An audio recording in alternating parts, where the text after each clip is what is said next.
folks representing the Fight Back Foundation, they want their bond money. Something we really care about.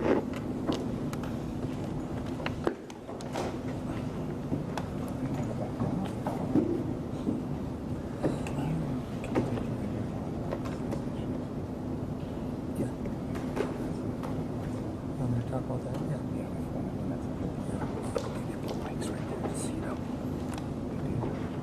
These mics, medium mics. Just so. Don't give me your social security number or anything. 8675. Let's be on that. Your PIN number is.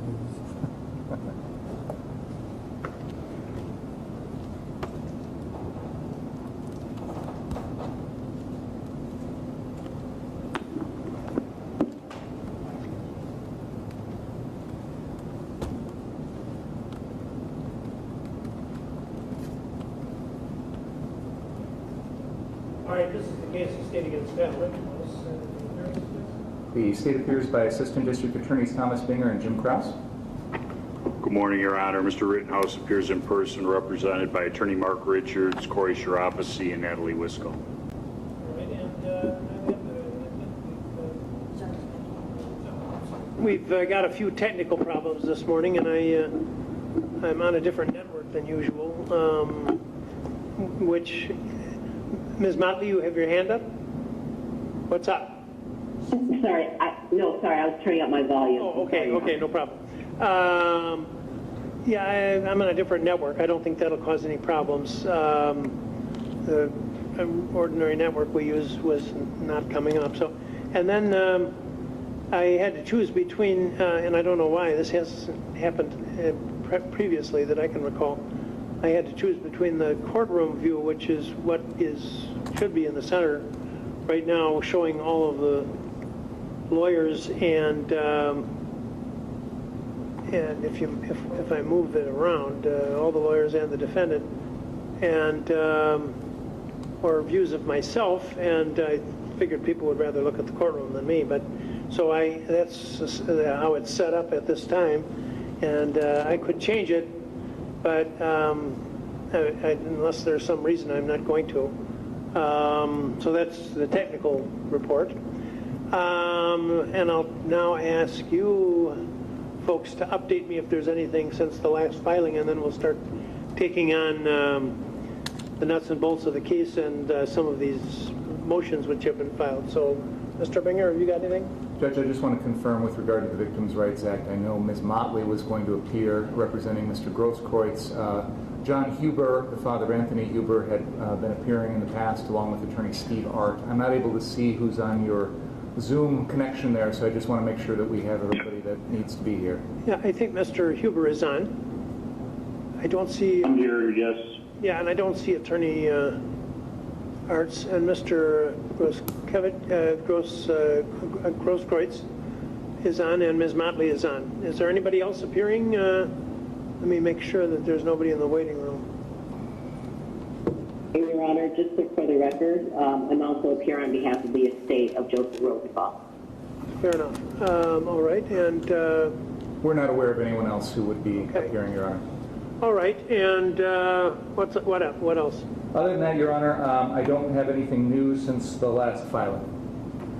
All right, Mr. Richards. Yeah, I think we're all up to date. Everything was filed. Okay. All right, why don't we take the motions up and then we'll talk about the progress of the case. The first one that I looked at, and it was received on in the first batch, was a state's motion for other acts evidence.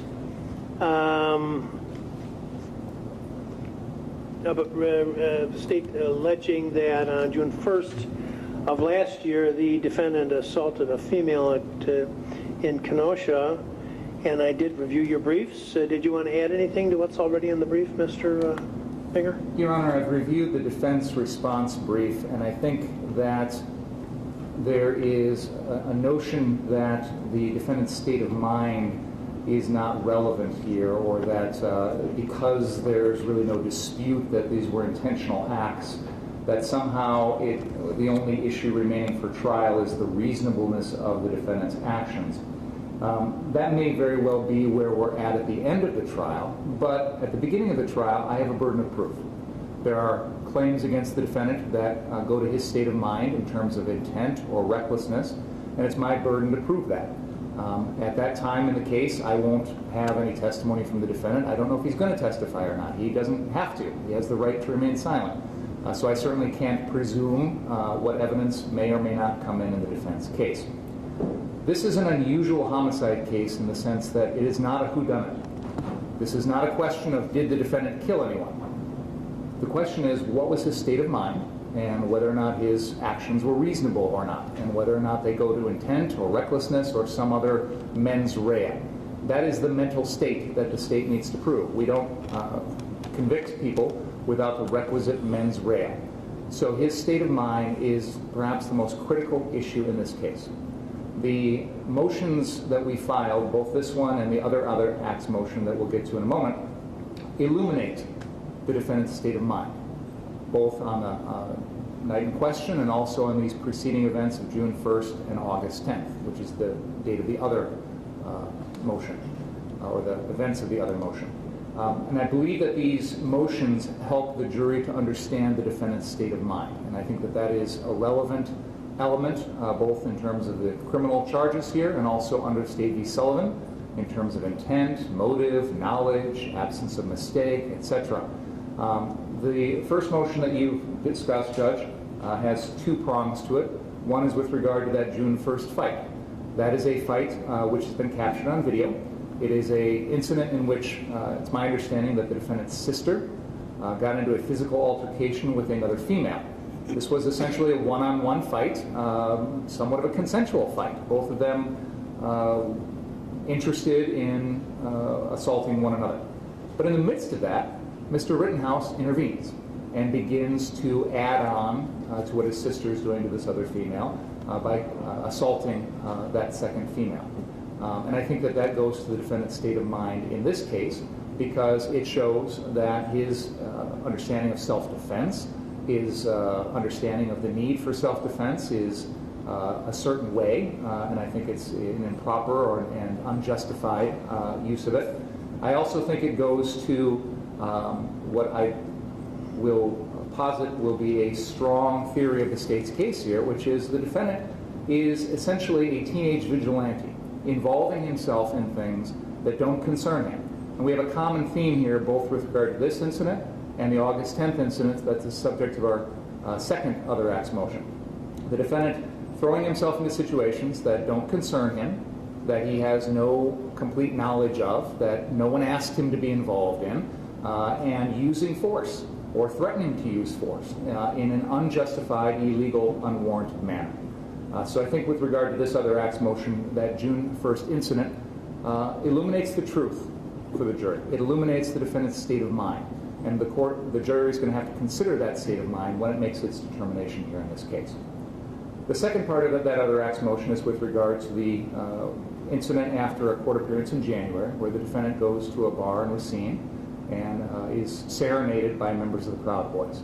Now, we have since learned that those individuals that were serenading the defendant consist of the highest echelon of the Wisconsin Proud Boys chapter, including their leader, their current sergeant-at-arms, their former sergeant-at-arms, and other high-ranking members of that organization. This was not a random crossing of paths here in a random bar at a random time where they just happened upon one another. This was something that was coordinated. This is something where Mr. Rittenhouse intended to be there. These other individuals intended to be there. And the Proud Boys organization is relevant to this case because we have to put the incident of August 25th in context. This was not a festival in the park where somebody suddenly pulled out a gun and started randomly shooting. Most everyone that was there on the streets of Kenosha on August 25th was there because of their beliefs, one way or another, with regard to the shooting of Jacob Blake. And I don't need to argue one side or the other. The court does not need to make a determination one side or the other. But we can't ignore the fact that people were drawn to the streets of Kenosha that night because of a response to the shooting of Jacob Blake. There were some out there that believed that that shooting was justified, some felt it was unjustified. There were other chaos tourists like the defendant who were drawn like a moth to the flame to our community. We've seen folks that have committed crimes under the cover of that chaos, burglaries and looting and arson. The defendant wasn't one of those people, but this was the type of person that was drawn to our community. The defendant, I believe, was drawn to this incident because of his beliefs, which are consistent with those of the Proud Boys. And I believe that those beliefs include a desire to use violence to support that philosophy. The Proud Boys are a well-known national organization that takes pride in using violence to achieve their means, that takes pride in showing up at rallies and protests by what they consider to be their opposition, which can be loosely considered to be Black Lives Matter or Antifa or whatever you want to call them, and using violence to disrupt those protests. The defendant came to our community. He's not a resident. He's underage. He's out after curfew. He's armed with an illegal weapon. Why? That is the question. His state of mind, his intent that night, is a crucial issue in this case. The defense will no doubt try and portray the defendant as an altruistic, young, idealistic individual who was here to try and help our community, protect a business, clean up graffiti, use his medical supplies to help people in need. They will try and show his state of mind as being a positive, helping one. The state is entitled to introduce evidence that further illuminates his state of mind for the jury. And the jury will ultimately make the decision as to his intent, his motives, his state of mind, what he personally believed at the time of these shootings, and they will introduce their reasonable impressions as our community members as to what a reasonable person would do in those circumstances. So those are the questions the jury is going to be asked. I believe a trial is about the truth. I believe that these issues go to the truth of the matter. The jury can be advised as to how to consider the weight of this evidence.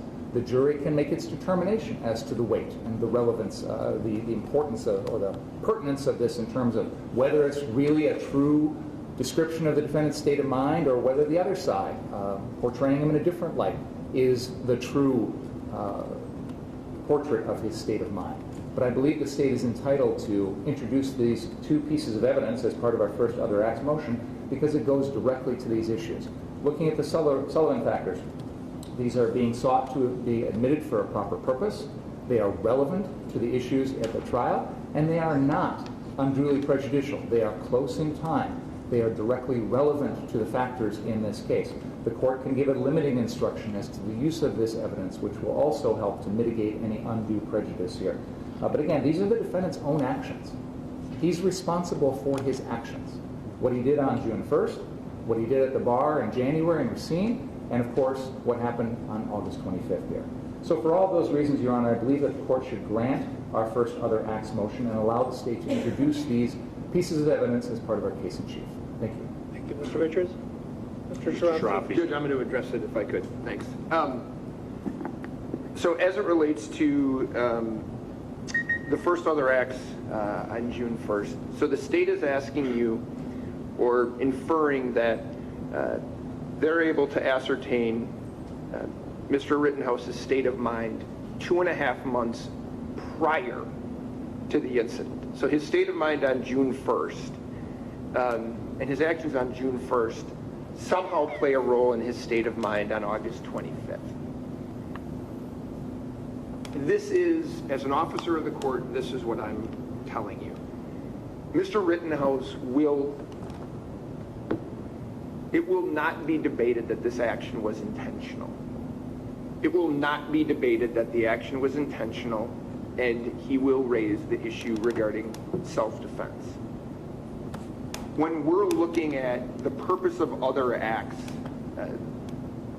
intent is one purpose, and it's a proper purpose. However, intent is normally admitted if it undermines an innocent explanation for the person's behavior. That is not happening here. There is no innocent explanation. There's an explanation, but he fired the firearm intentionally. as it relates to motive, if they are trying to establish that he had some motive 2.5 months before, teenagers getting into a fist fight, does that make it more or less probable? Is it a fact of consequence that he was in a fight 2.5 months earlier, that he did not act in self-defense in this case? Does that make that more or less probable? The answer is it does not.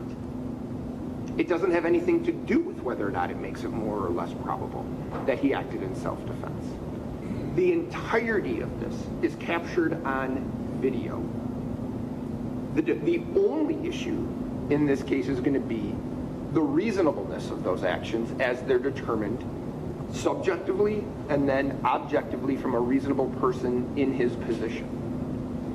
So they describe him as being somebody who comes to Kenosha looking for trouble, even though they don't mention he works in Kenosha. He works in Pleasant Prairie. And that his father lives in Kenosha. And I would submit to you that when you look at the similarities, if we're really going to do a Sullivan analysis, the biggest thing in Sullivan that was different really was the manner and form in which one was a verbal argument, one was an assault. And if we have reached the position where teenagers getting into fistfights makes it more probable that a teenager then used a firearm in self-defense, when we have the self-defense on tape, we have the case on tape, I would submit to you it adds nothing to that determination as to whether or not his actions were or were not in self-defense and whether they were or were not reasonable under the circumstances. So where I believe it fails, if you believe it's the proper purpose, it adds nothing to the case as it relates to his state of mind 2.5 months later.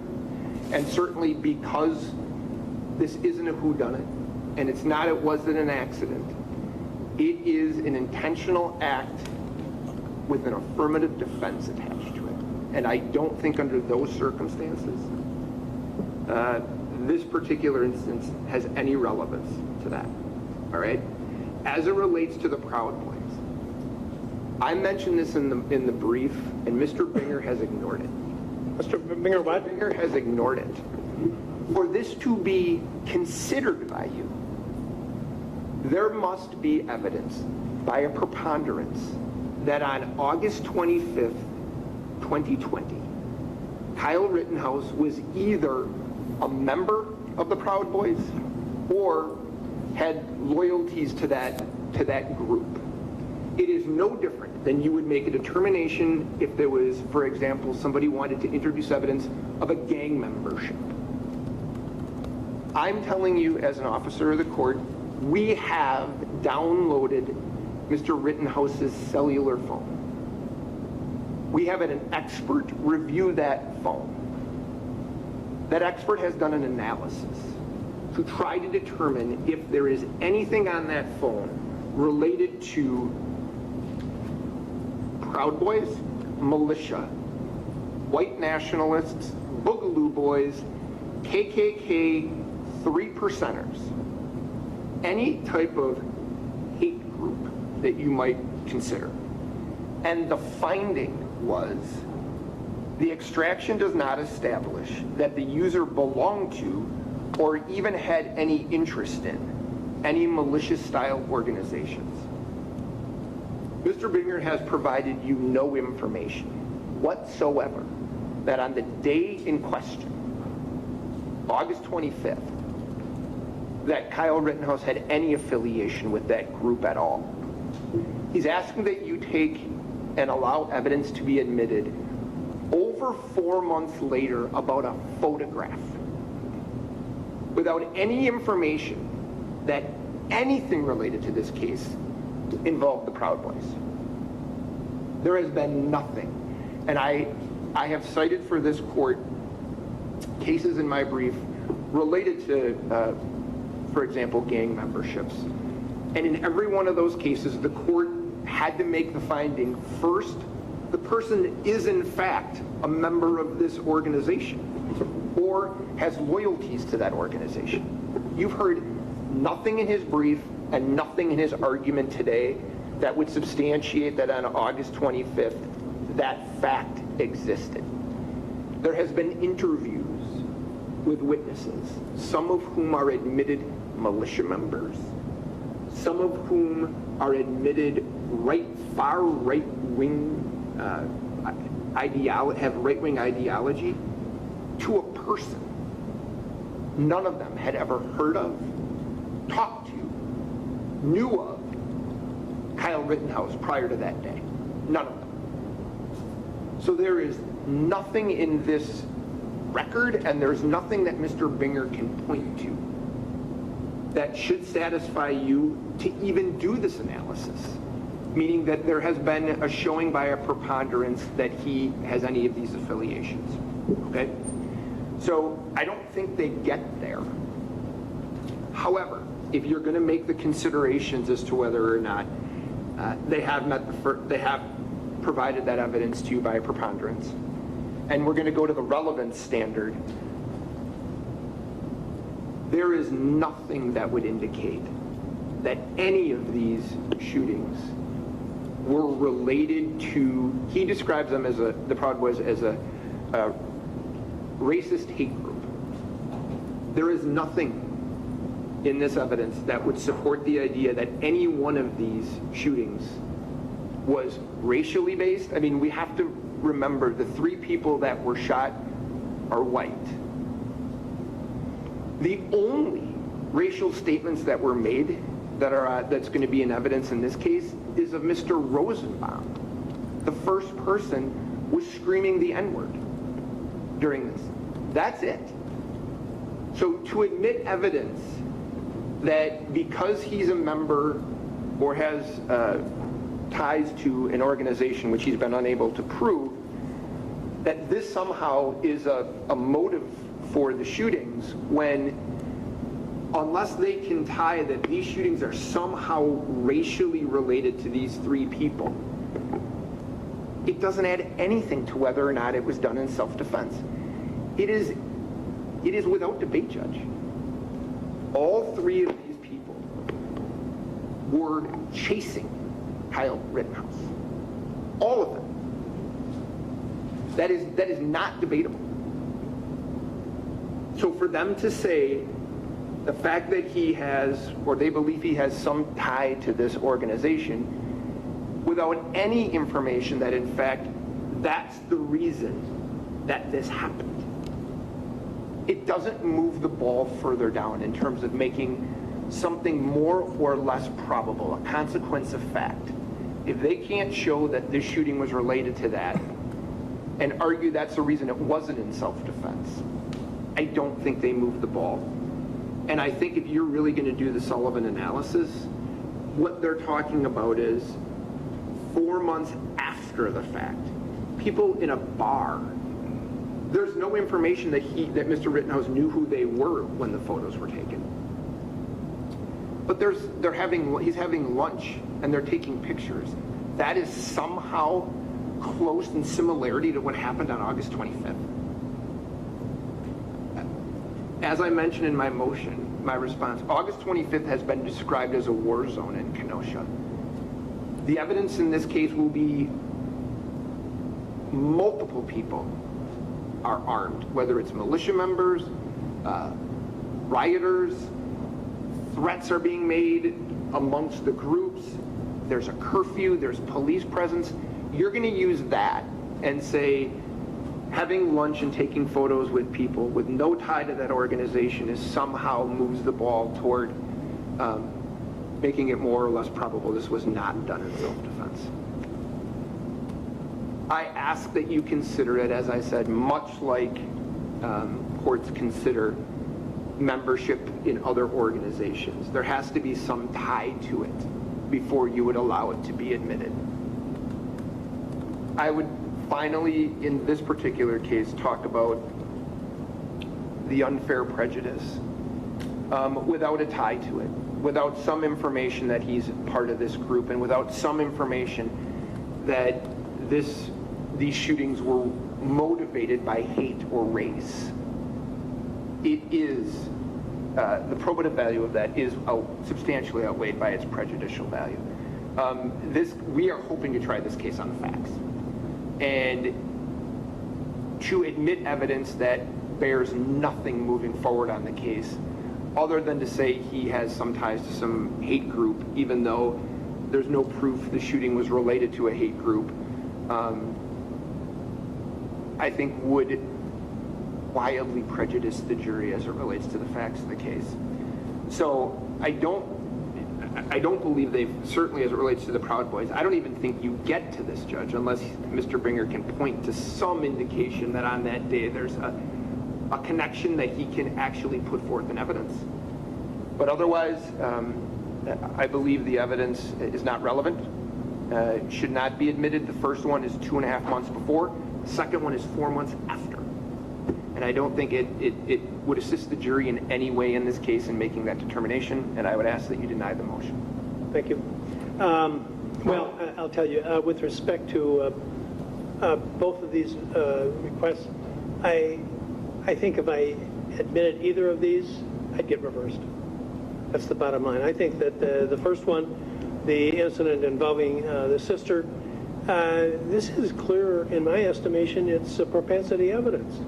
It's an opportunity to suggest to the jurors that he's acted on in a violent way on other occasions, and therefore he acted in a violent way on this occasion.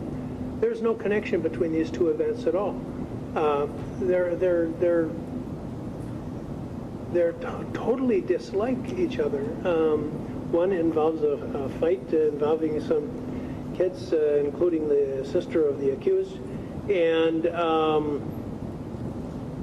how he reacted in that particular instance, which has nothing to do with what happened in an incident which, and I haven't seen all the videos that you folks have had, or seen witness statements as you have, but it sounds like pretty clearly that at the time that the first incident occurred, and certainly I've seen the videos of the second set of shootings, that in all of the instances there was actually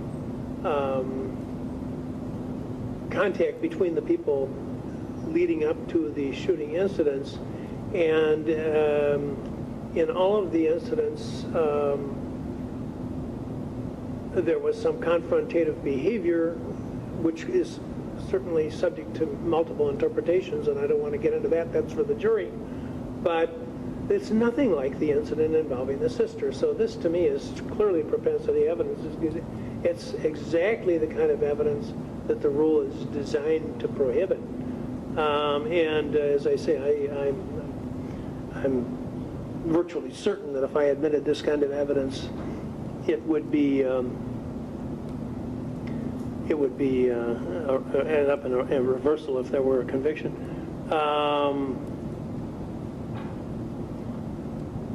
There's reference. You make reference to having a consistent motive. Yeah, that kind of thing would be more persuasive if there were similar incidents in which there were demonstrated consistent motive. If the defendant would have gotten up on the top of the high school across the street, and every time a person who appeared to be a member of a disagreeing group walked by, he'd take a shot at him, that kind of behavior would be a consistent motive and would be very definitely admissible, but I don't see any connection here at all. So that request is denied. And while I agree with you that you have the burden of proof, and you can't, and the defense cannot head off your evidence by saying we're going to acknowledge this was a willful shooting, I agree with you there. I also have to be open to the voice of reason in terms of how the case is shaping up, and I don't think there's any doubt about the fact that the defense is clearly conceding the issue, and the law is also clear that when that's the case, the judge has to look at it a little bit differently. Certainly if they walk in here on day of trial and start claiming that it was the acts of shooting were not willful, then I'll take another look at this evidence, although I certainly don't want to suggest to you that there might be a different ruling, but it would put a different light on it for sure. So that request is denied. The Proud Boys evidence, you know, at this point I don't know, and perhaps you have other information which I don't know about, but I don't know whether there was a prearrangement to meet these people or if there was an awareness of who these people were. I have to tell you, I never heard of the Proud Boys before this case. And you cited a Seattle newspaper, and I'm not going to rely on a newspaper account about what an organization is, whether they're a hate-inspired group or whatever they may be. There's such a spectrum of groups in this country, and it seems to be more every day. But and I don't think it's for the courts, except in the most appropriate circumstances, to be making determinations, and certainly not on the basis of an article in a newspaper in Seattle, about what an organization is. But assuming that these people are a known group that is inclined towards violence, and particularly violence of a particular type, again, directed against particular people, there's still no suggestion in the evidence that's been offered to me that this was anything other than a happenstance occurrence. And even if that isn't true, what the scope of the defendant's understanding was, and obviously it is an unfortunate fact that this case has become a surrogate for a lot of emotional reaction that has nothing to do, or little to do, or nothing to do with the issues in the case. But if this man is accused of these crimes, which could send him to prison for life, and he encounters some people who embrace him and start to, can we take pictures with you, and somehow make him feel better about himself, and he reacts by smiling with them and taking some pictures, for me to let that in as evidence of a motive that existed 4 months earlier, can't see it. Absolutely not. Again, I would expect to be reversed if I did that. I don't know anything about the hand gesture. Again, that's another thing I never heard about before it came up in the context of this case. And I don't know about it, and I sit in the criminal courts all day long, and I deal with a lot of racially charged cases, believe me, and I never heard about this hand gesture, meaning having any, well, the first time I saw it, or a version of it, was Chef Boyardee on a can of spaghetti. Your Honor, if I could just briefly go ahead. supplement. Go ahead. We're not alleging Chef Boyardee's a member of the Proud Boys, by the way. But two things. First of all, this was not a happenstance random meeting. In fact, according to a New Yorker article, which interviewed various... Come on now. Hold on. But they interviewed various people involved, and including members of the Rittenhouse family and their supporters. The defendant went to Miami on January 12th of this year and was picked up at the airport by the president of the National Proud Boys organization, who took him out to lunch. That was intentional. So this is consistent, this is a pattern, this is not a random meeting at Pudgy's Bar in the scene. When was the event? This was January 12th, so this was 9 days or 8 days after the incident at Pudgy's Bar in Racine. The defendant's in Miami, picked up at the airport by the head of the National Proud Boys organization. So I submit to you, the question the defense asks is, what's the proof that he's affiliated with his organization? This is the proof. He goes out after court, drives up to Racine and meets them at a bar, goes to Miami, is picked up at the airport and has lunch with the national head of that. So this is the evidence of the affiliation. What does that mean about August 25th of last year? And the jury can make a decision on that, Your Honor. I believe that it is consistent with the Proud Boys' mantra, their philosophy of going to these types of protests armed with the intent of causing violence. And I think we will be prepared to introduce testimony from someone who is affiliated with the Proud Boys and will tell the jury about their philosophy, will tell the jury what sort of violent activities they do at these incidents. So again, I understand the court doesn't want to rely on a Seattle newspaper article. We will have a witness who will tell the jury exactly what the Proud Boys is about, exactly what they try and do, exactly what their philosophy is. We'll identify the people in these meetings. Okay, so I understand the court may believe that because of the prejudicial nature of this, we're not going to introduce the evidence, but I want to button down those two issues. This was not a random chance meeting at Pudgy's pub because of the incident in Miami, and second of all, we will introduce evidence about the Proud Boys, far more than a newspaper article. So those issues, we can surmount those obstacles to the court's ruling, if that's what the court is concerned about. All right, let's assume you're bringing in the evidence about the Proud Boys being in Kenosha on the day in question, and that they're here for their purposes. Is there any suggestion that they were connected in any way with the accused? On the date of August 25th, I will acknowledge that I'm not going to be able to prove that that was a coordinated thing between the defendant and the Proud Boys that night. However, I believe there's a strong inference based on the fact that after court in January, he goes out to Pudgy's, goes down to Miami later that month, and meets with not only the head of the Wisconsin Proud Boys, but the head of the national Proud Boys. I think there's an inference to be drawn from that. Now, the jury can be instructed what weight to give it, but the defendant's actions of coming into our community illegally after curfew with a gun at the time of a protest is entirely consistent with what the Proud Boys make it their job to do. And then he meets with the leaders afterwards. To me, I think there's a reasonable inference that these are consistent motives all along. Okay, and you've been in here enough, Mr. Krause has been in here enough to know that we get these pre-sentences where the defendant is accused of any number of things, and there's a section in there about gang membership. And I have stated probably 100 times, probably more than that, that I breeze right past that because I'm not interested in these accusations about group responsibility unless it's directly connected that the defendant is active in the criminal enterprises of the organization, or, you know, there's kids in neighborhoods right here in Kenosha who join gangs because they're afraid not to. Hope Benedict was a member of the Nazi youth because he had to be. This type of evidence is very dangerous. You make some points that might be legitimate.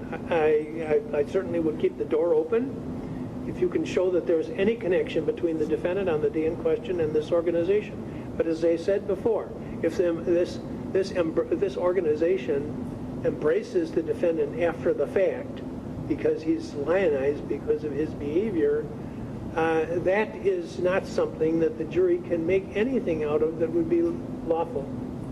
So, as I say, I'll keep the door open a small amount if you've got some evidence to suggest that there was some prior knowledge or awareness, but otherwise I think the evidence would be poisoned and would not be allowed.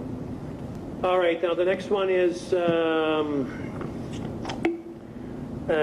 defendant's first motion in limine, and that, well, there's a series of statements in there. Let's see.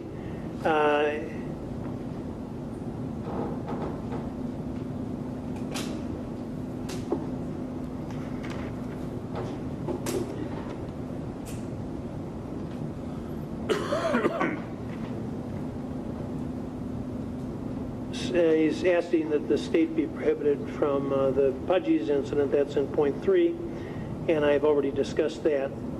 The evidence that where the source of the funds with which Mr. Rittenhouse purchased the firearm is that he wants to prevent that from being offered. Is that any reason you want to offer that evidence?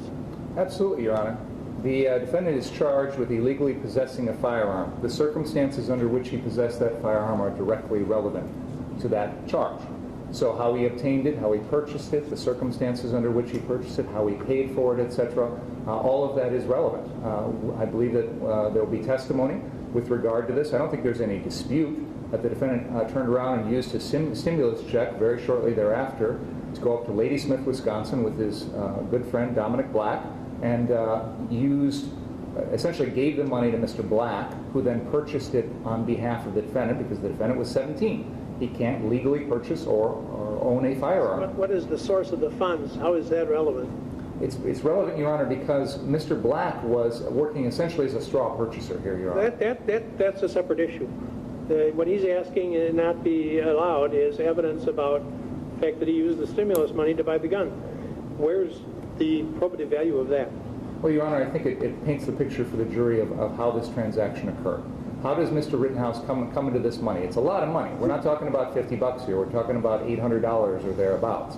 So it's a large sum of money. Mr. Actually, Rittenhouse, you're providing the explanation. I would think that you'd want to offer the where did he get this money?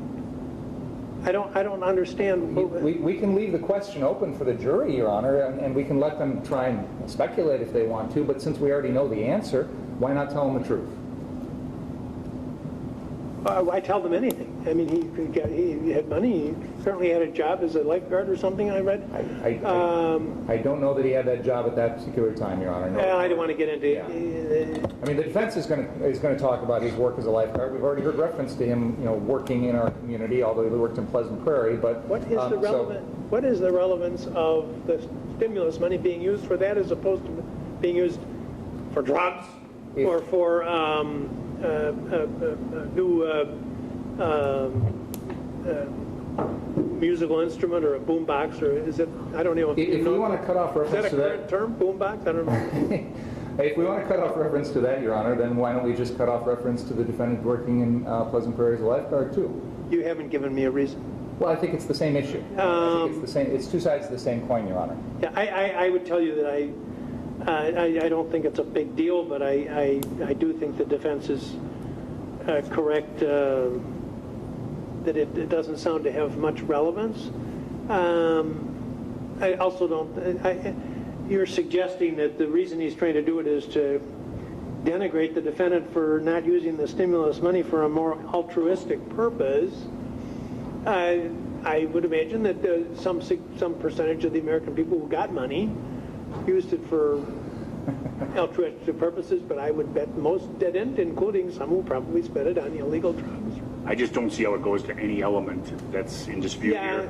I mean, it's just, I think it is to denigrate him, to try and paint him bad, and that's why they put it in the Washington Post article. I believe that's where it was gotten, or the New York. Washington Post article. I did, by the way, read that New Yorker magazine article that you mentioned, but I didn't read. I don't think it's an issue of denigrating or making him look positive. The stimulus money was intended to stimulate our economy. It was designed to be spent at various locations. Whether you go out and you buy groceries, or you spend it on your rent, or you buy a gun, it certainly benefited the Ace Hardware and Ladysmith to sell that gun. There's nothing wrong with that. Gun ownership is legal in our country. Dominic Black purchased the gun. He's legally able to do that. Of course, the defendant isn't.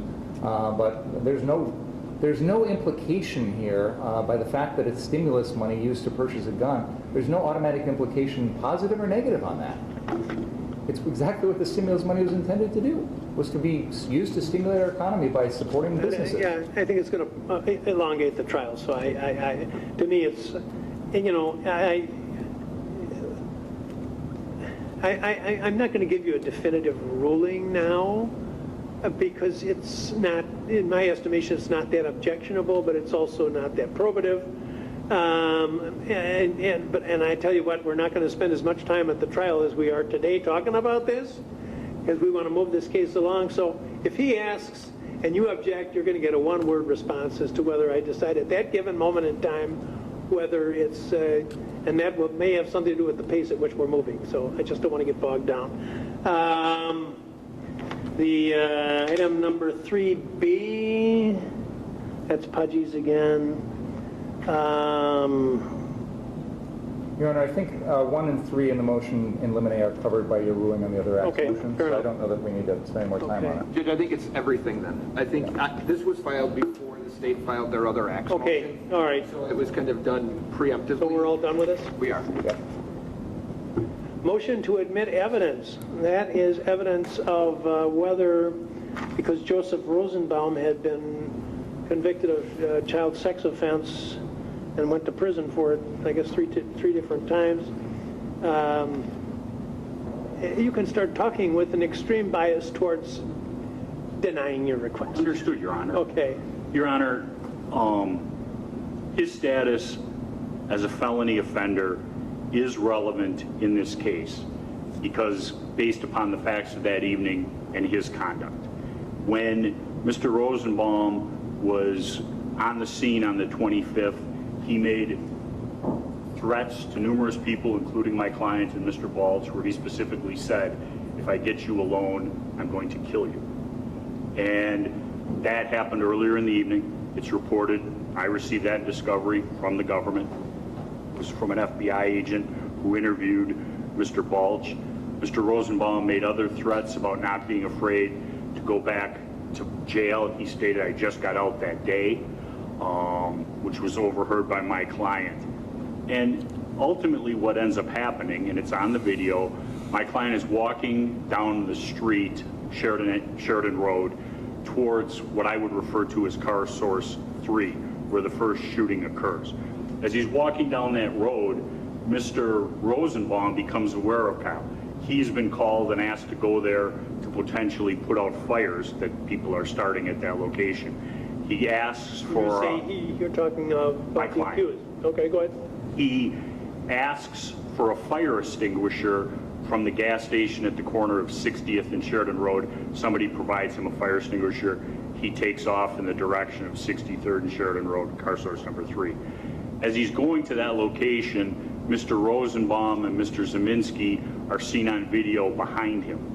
And in front of him. My client starts off behind him, goes past them. As my client passes Mr. Rosenbaum has his face covered with his shirt in a ninja type mask, not a COVID mask. It has over the top of his head and a slit for his eyes, hiding his identity. As my client goes by him, there's statements of get him, kill him, things like that. Whatever is said, it's in dispute, but there's something clearly said. As my client is aware that he is being chased, he's also being followed by a reporter by the name of Richard McGinnis. As he's being chased, McGinnis follows him. My client runs into the lot of car source 3. Right before he enters the lot, he's being chased. He drops the fire extinguisher so that he can get away faster, I would submit. As he gets into the middle of the car source 3 lot, Mr. Rosenbaum continues to follow, chasing him. He throws something at him, which has now been determined to be a metallic type bag. You see it clearly in the video. Mr. Rosenbaum fires it at my client. There's evidence that there was something in that bag that was removed before it's recovered by police, also from a statement from, I believe it's Mr. Balch. My client turns around, addresses Mr. Rosenbaum, still being followed by Rosenbaum chased and Richard McGinnis off to the side.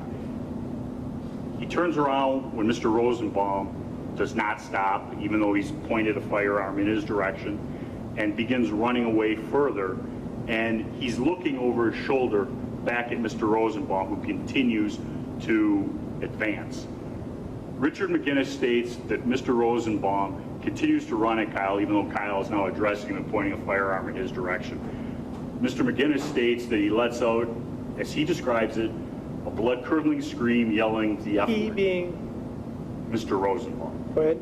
My client, as he's jumping towards him, fires the 4 shots, which take less than 1 second, hitting Mr. Rosenbaum. Your Honor, Mr. Rosenbaum had the will, he had the intent, and he had stated what his motive was, to take somebody who he believed is a threat, who had put out fires that he had been starting, had been stopping them from burning down buildings, and now was his chance.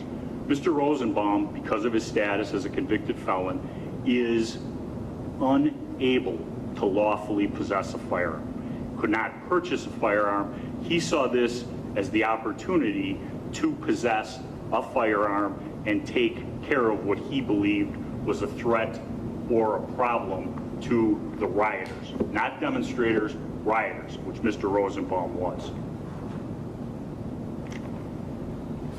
There's numerous photos earlier of Mr. Rosenbaum wearing a shirt in a proper fashion over his body, not using it as a mask. In the state of Wisconsin, hiding your identity to commit a crime is in itself a crime. he was doing it. Your Honor, the case that I've cited in the brief, State v. Ingram 204 with 2nd 177, and it's also cited in the annotations for the witty cautionary instruction. And I know the court knows that it's your case. It's the fleeing and the looting, and the state sought to put in the fact that he was convicted. In this case, it is our argument that he was trying to take the gun, one, because it was readily available, two, he could not legally purchase one. Many of the individuals that evening on both sides of this were heavily armed. There's Black Lives Matter individuals with guns, there's people who are protecting property with guns, there's militia members parading around. It's our position that Mr. Rosenbaum could not legally possess a gun, but that wasn't going to stop or deter him. And, you know, I read the newspapers, I read the stuff, and everybody's, oh, he just wants to put that in to sully the victim. One, it hasn't been determined.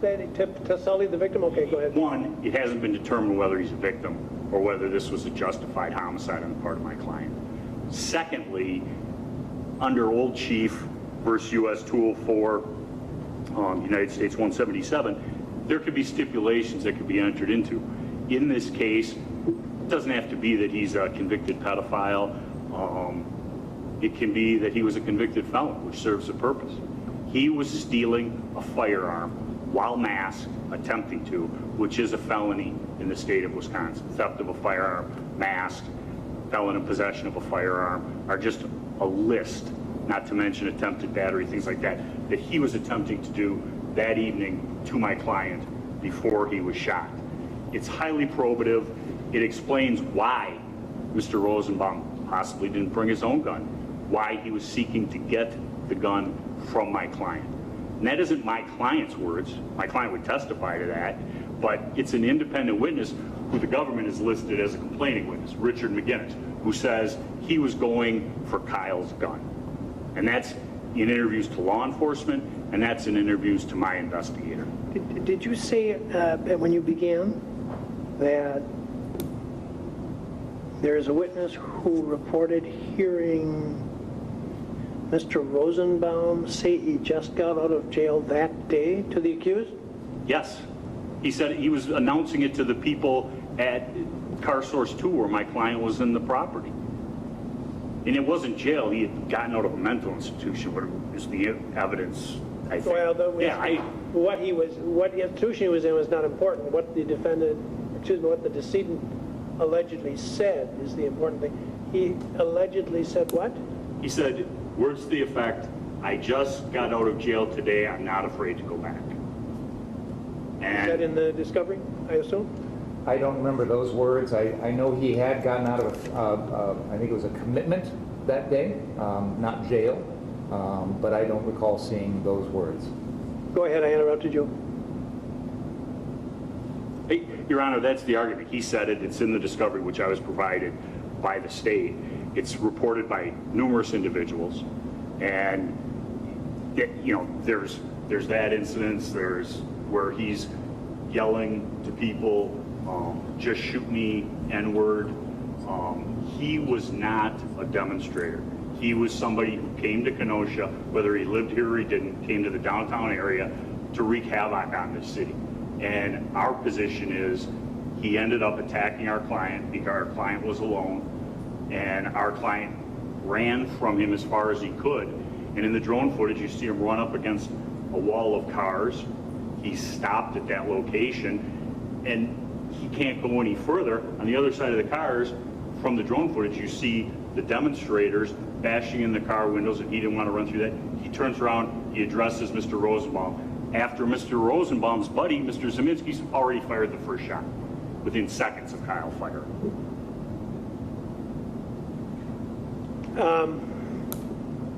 Mr. Binger. Judge, there are a lot of people out there commenting on this case that are happy that Kyle Rittenhouse killed a pedophile. And that's the danger here. We don't want the jury to make a determination that somehow this was justified because it got one child molester off the streets. That is not what was going on here. I want to clarify that Kyle Rittenhouse knew none of this. Knew none of this at the time of this incident.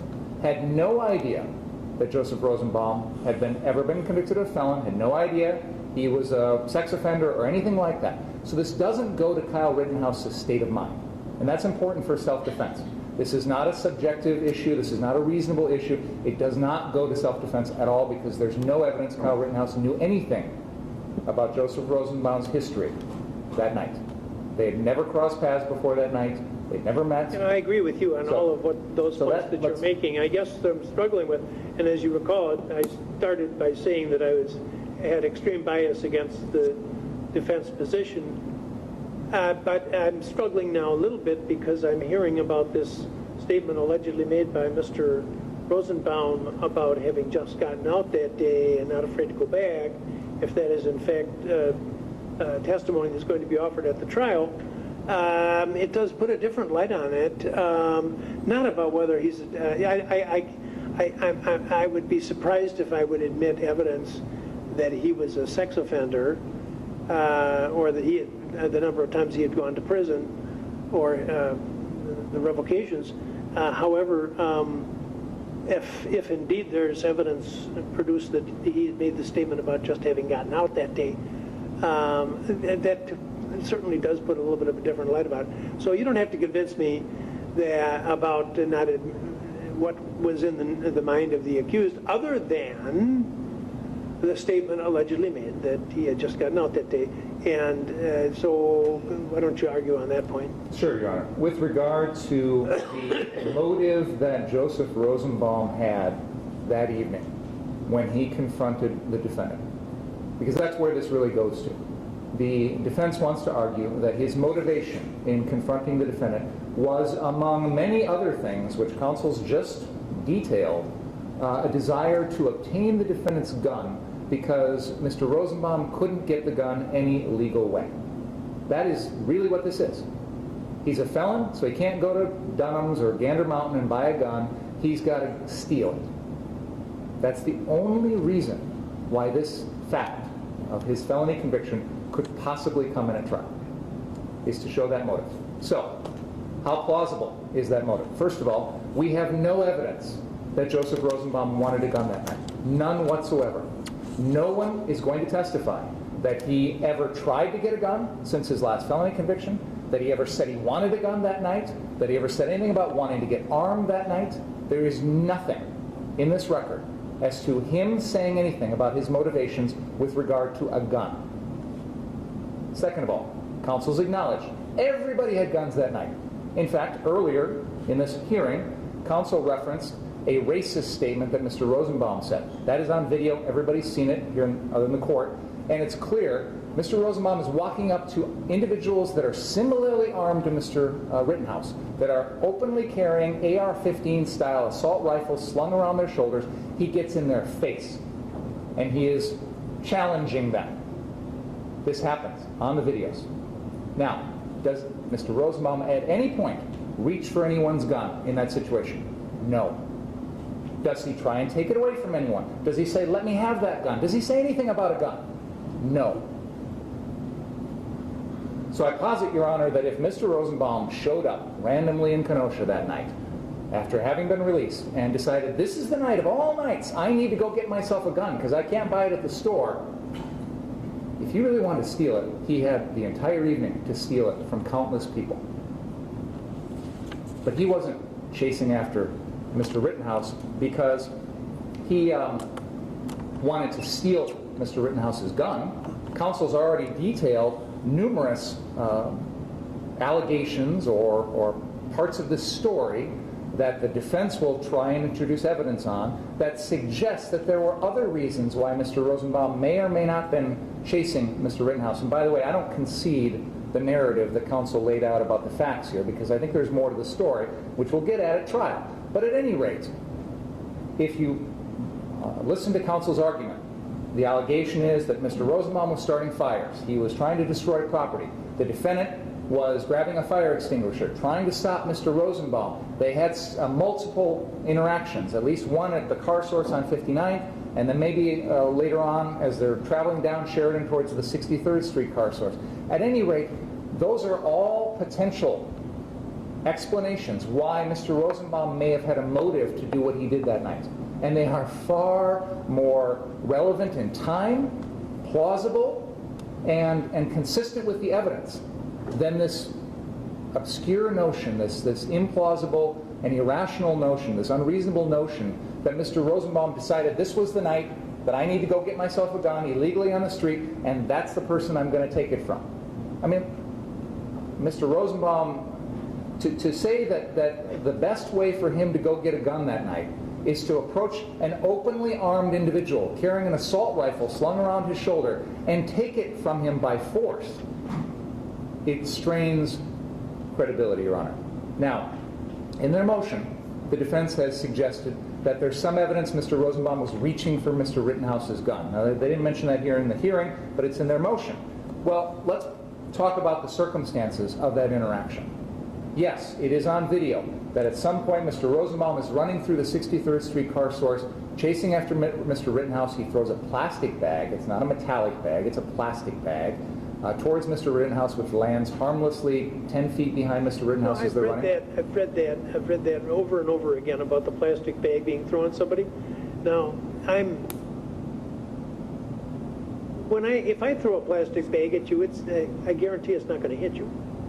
And that would be true if you're standing 2 feet ahead of me. So I guess I'm interested in what the images show about the course of the plastic bag. I mean, did it just project a foot and then drop to the ground?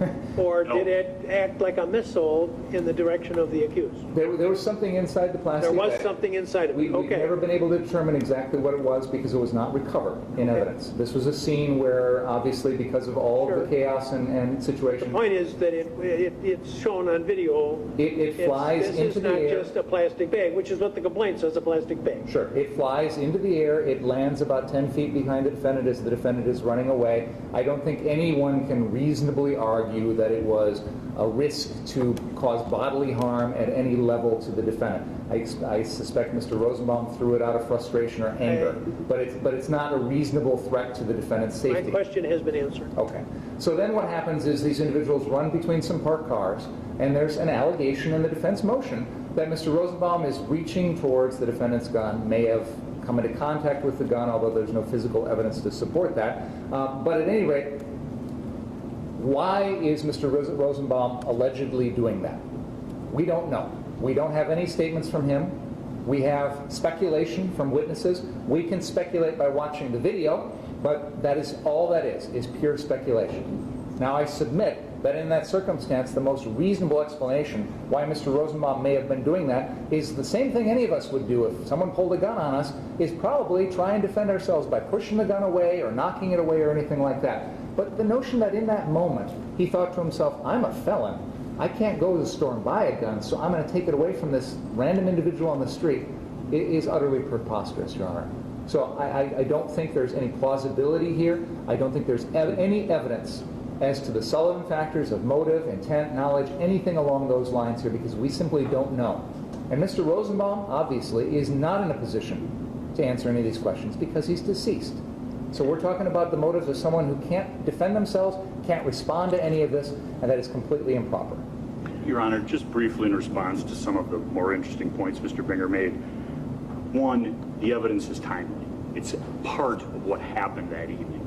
Two, Mr. Binger talks about there were other incidences where he was with individuals going at them who were armed with AR-15s.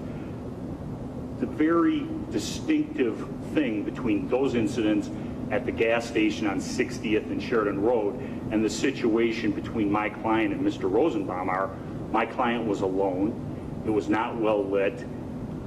At the gas station where Mr. Rosenbaum is going nuts, yelling, shoot me in, repeatedly, he has to be held back from those individuals with guns. And there are numerous individuals. It's no individual standing alone, he's going at them. The threat regarding I just got out of jail and I'm not afraid to go back was earlier in the evening at Car Source 2. The bag incident, the state can talk about it not being or meaning anything. It was a metallic bag. You can clearly see it fly through the air, lit up from the lights that were in that area. And the client will testify that he had seen Mr. Rosenbaum, this is on video, right in front of car source number 2, walking down the road with a huge chain that had been taken off a trailer that Mr. Rosenbaum and other individuals had threatened. So he knows he has something metallic. And he talks about Mr. Rosenbaum defending himself and it being rational. Your Honor, it's not rational to chase somebody unarmed with a firearm. But he chose to do that. And he lives or dies with the consequences. In this case, he died with the consequences, trying to take a firearm from an armed individual. And we can say, the state can say it's speculation, and I can say it's not speculation. He wanted a firearm. That's why he was masked, and that's why he attacked someone who was by themselves, who was on the other side. Well, I certainly, you're welcome to pursue the evidence and attempt to prove that the decedent was attempting to take the gun from the accused. But I think that he was there are a universe of motivations that Mr. Rosenbaum could have had, and to invite the jury to speculate that it was because he couldn't legally acquire one, that's too much for me. So I'm gonna grant the. I guess it comes in here as a request on your part to admit that evidence, and I'm going to deny that request.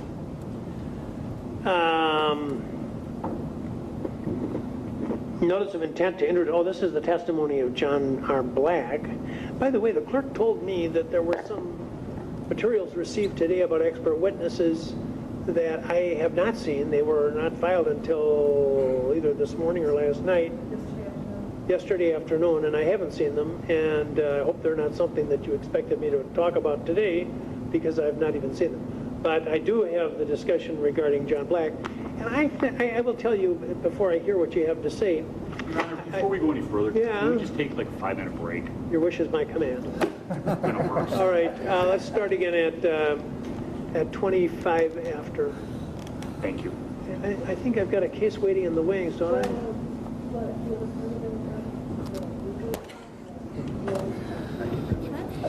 Who does? Okay. Yes. I'm just simply window dressing. Okay. I was actually at one. Well, never mind. I was going to try to cover my tracks now, but.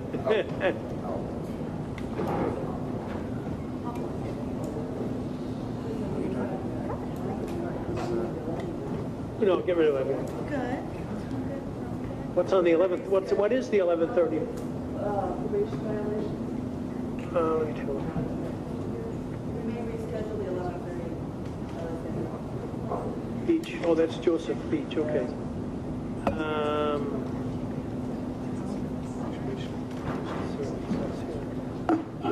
This is a request for additional time, so I really should hear that. Let's hear that right when we get back. What's it set for 11:30? Yes. Well, let's see if we'll move it up.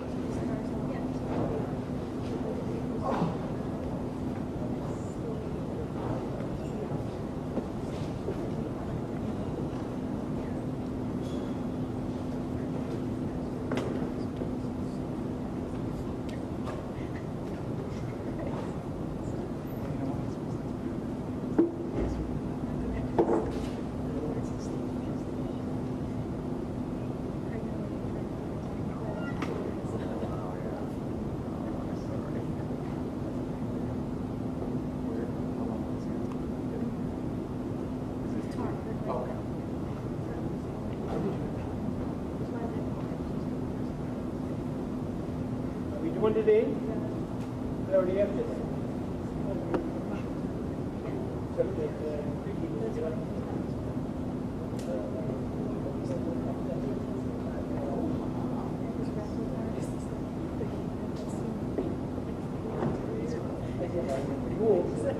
I'll do it all my own.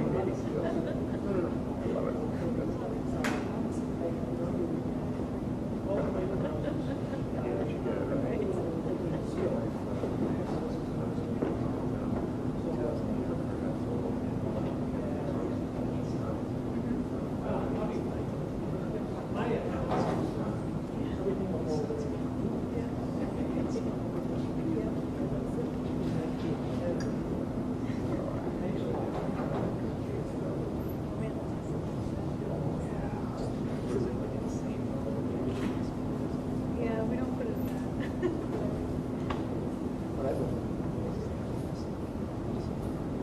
It does have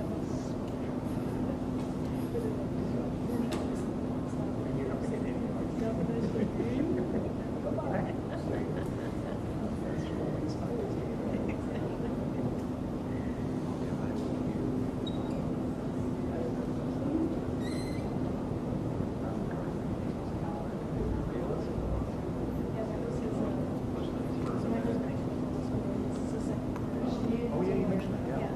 So we need our good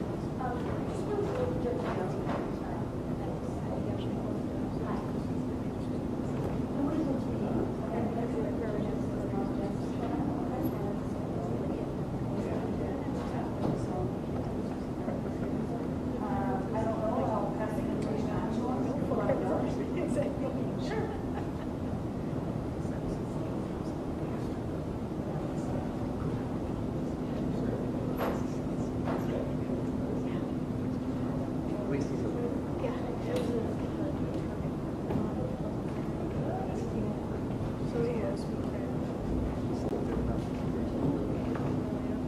The other car was like, We may reschedule the 11:30. okay, Or I sent Kelly a message to see if she can do it early. okay. You look sharp today.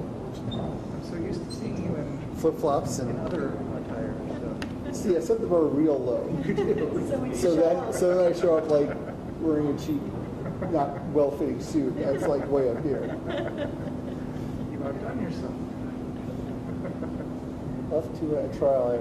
I think I have height pretty similar to that. We'll have to not coordinate. My Do you have pockets for us as well? no, I'm not nearly as fashionable as Tom. Nor do I have the lapel pin. I actually was given a set of lapel pins and cufflinks when I graduated from undergrad from my then girlfriend's parents. I just sort of shipped them. So then I was left in this weird position. He'd already broken up. It was kind of a strange situation. So I was like, hey, you know. It's like a Larry David Carpenter enthusiasm. It's one of those things where it's like, you know, I got 3 months left of undergrad. We'll just stay together and then we'll just try to go our separate ways. And yeah, we got me these really nice cufflinks and, you know. I have something from home doesn't match, but the Oh. only reason I know that is because too. He's a very great singer. When all his buddies came back, they got married. So my dad would sing at their weddings. Ah. It's kind of a standard thing that to give a Thai class as a cufflinks as a gift. So my dad has 5 or 6 sets of them. So I wear this one, which is like a Paris clothing shop or something. I don't know. Anyway, I think it's cool. But I don't have any shirts that. I guess I would really do the cufflinks. I think I wore. I think for a wedding I had the French cufflinks once. But yeah. Or in monograms. No, I'm not fashionable. By day 3 of this trial, I'll probably be back in flip-flops. Cycle through your repertoire. Yeah. Well, I did a 17-day jury trial in Sheboygan, and I was able to not replicate a single outfit. For you? So duplicates. It was easier. Well, I heard it was easier. More difficult. I feel like you could just wear a white suit, different tie, or white just shirt. Yeah, I guess that's the tie, thing. As long as you have 17 ties. Which I do. I mean, probably 3 are actually not stained or torn. My wife is in University of Illinois grad, so that's why she looks the Illinois colors as a joke. Yes. She was in our. She went to lunch with Angie Judge Gabrielle a couple weeks ago, and she's like, "Who's in Mike's spot? Whose license plate is Double Badger?" And I was like, it's like a half marathon, so I assumed that was you. Yes.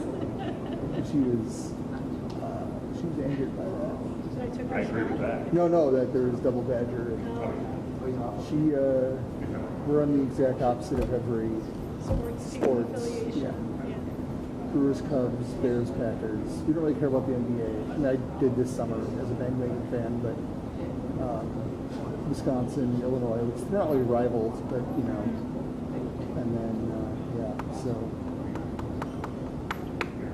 But she likes to get the Illini colored things in the gym. Scratching. Well, it's just weird because, like, you know, we know everyone's car. So then, like, when there's a different car there, when it goes to your receptionist is parked there, you assume that it's someone parking there. Because people do, like, to see a spot parked there. Right. And, like, once in a while, some of the guys are potentially That's awesome. So, like, it gets real. But, What do you got about it?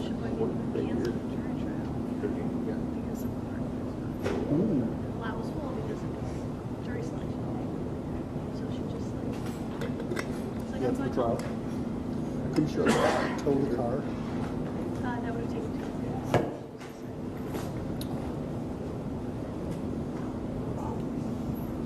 Yeah. I find it funny that some of these judges here, some of the judges got closer to parking spots. I'm talking about like 10 feet closer. Rick Russell was on crutches for half the year. He hurt himself. That might make some sense.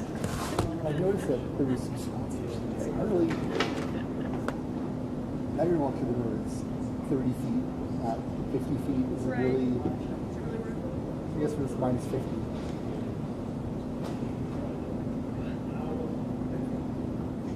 Did you see that?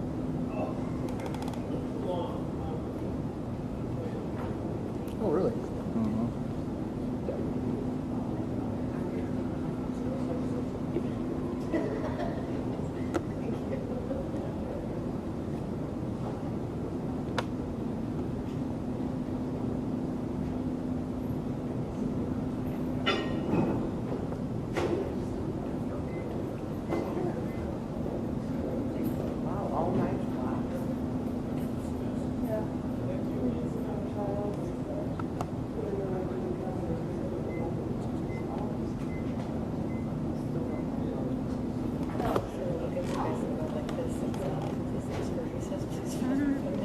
I did thank Mark for asking for one.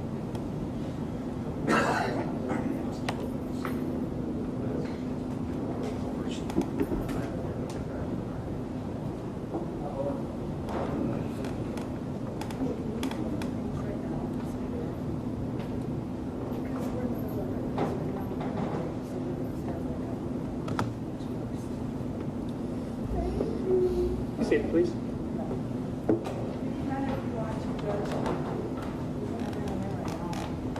Well, yeah, let's do that. We're going to take one short case. Physically bring him in? No. Oh, into the Zoom? Okay.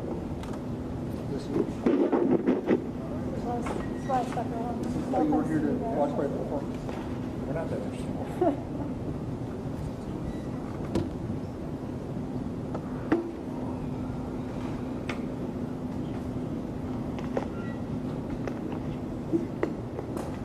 But you're gonna have to log in because I don't know who's. Okay.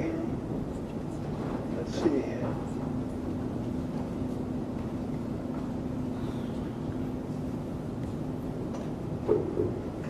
All right, he's not in the room yet.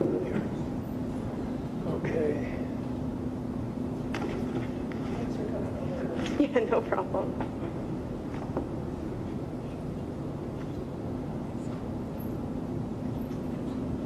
Jail administration. Well, there he is. All right, oh, he's in, oh, that's Mr. Thompson, I think, in Racine. Oh, I told him that we were Mr. Thompson and Racine, yeah, that we're going to have to adjourn that case because I'm occupied with another case, and Mr. Prosecutor is not able to. Yeah, he's with Judge Repechek, so we're going to have to reschedule Mr. Thompson's case. So I apologize, Mr. Thompson, to you and to your lawyer. We will do, however, the case in Kenosha of the state against Joseph Beach, and let's see, we've got the Assistant Attorney Alexandra Smathers here in the court, and I don't believe Mr. Yeah, but I don't think he has a lawyer. Do you have it? Oh, here we are. Attorney Liebman is here on behalf of the defendant, and it is here on a probation review of the Department of Corrections. I don't think the agent is on the line. That didn't work. Okay, I tried to increase his size, and that didn't work.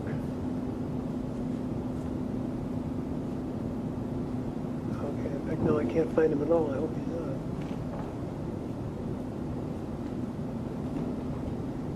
Oh, here he is. Mr. Beach there's a request to order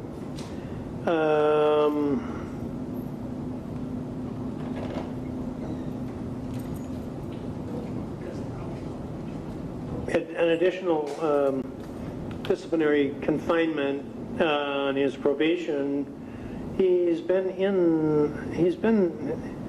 had 2 prior custody periods, one in May and one in July and August, for violating the no contact order for the victim and consuming alcohol. And agent reports just 3 days following his release, Mr. Beach was arrested on 8/23 for again violating his no contact order with the victim in these cases and for consumption of alcohol. Did you want to comment on that at all, Ms. Smathers? No, Your Honor. Ms. Liebman? Just briefly, Your Honor, Mr. Beach obviously was here prior for a no contact order violation. As he explained then, the victim did reach out to him. He was not attempting to have contact with her at that time.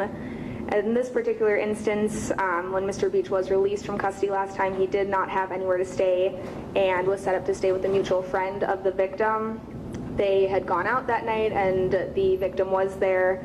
Mr. Beach understands, though, that whether or not she wants contact or whether he wants contact, he understands that obviously he cannot keep violating the conditions of probation. As stated in the agent's letter, he had previously worked to try to get that no contact order lifted, but understands that the department does not feel that that is appropriate at this time. The only reason that he did have contact with the cops that night was because they were both helping their mutual friend back into his apartment, who's handicapped, and someone had called the cops because they were being loud. But there were no new charges, and he has been trying to keep in contact with his agent while he was released, and is willing to do any programming or treatment that his agent does find necessary. He's been working with Eddie Hartnell and KCDC to connect him to these services when he's released, so he does have somewhere to stay and does have other resources in the community, so he does not have to keep having contact with the victim. This has been a huge wake-up call for him, and he understands the seriousness of these violations, and we're asking for no additional jail time. Thank you. Thank you. What's the history prior to this case, Ms. Smathers? I'll pull it up, Your Honor, and just to note, the probation agent is now present.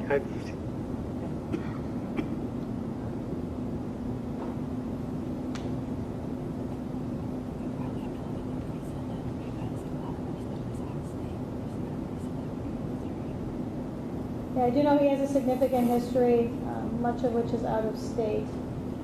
As for Kenosha, he's on probation for this false imprisonment, domestic violence, strangulation, suffocation, domestic violence.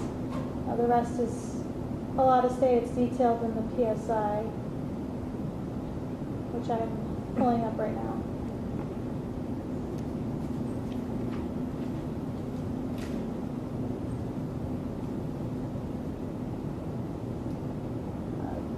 '20 possession of drug paraphernalia out of Windbrook Harbor, Illinois. 2007, unauthorized use of animal/vehicle/etc. larceny out of Suffolk, Virginia. 2003, entering property of another with intent to damage, also out of Virginia. Also 2003, breaking and entering grand larceny, also out of Virginia. All right, did you want to add anything, Ms. Starr? We don't have a specific, we don't have a specific recommendation with regards to conditional time, but we do feel that it would be appropriate considering the ongoing lack of cooperation with regards to his supervision and with the contact with the victim, despite knowing that he's not supposed to, and then given also his history of behavior when under the influence and committing offenses, we would like for the court to take that into consideration. Thank you. Did you want to say anything, Mr. Beach?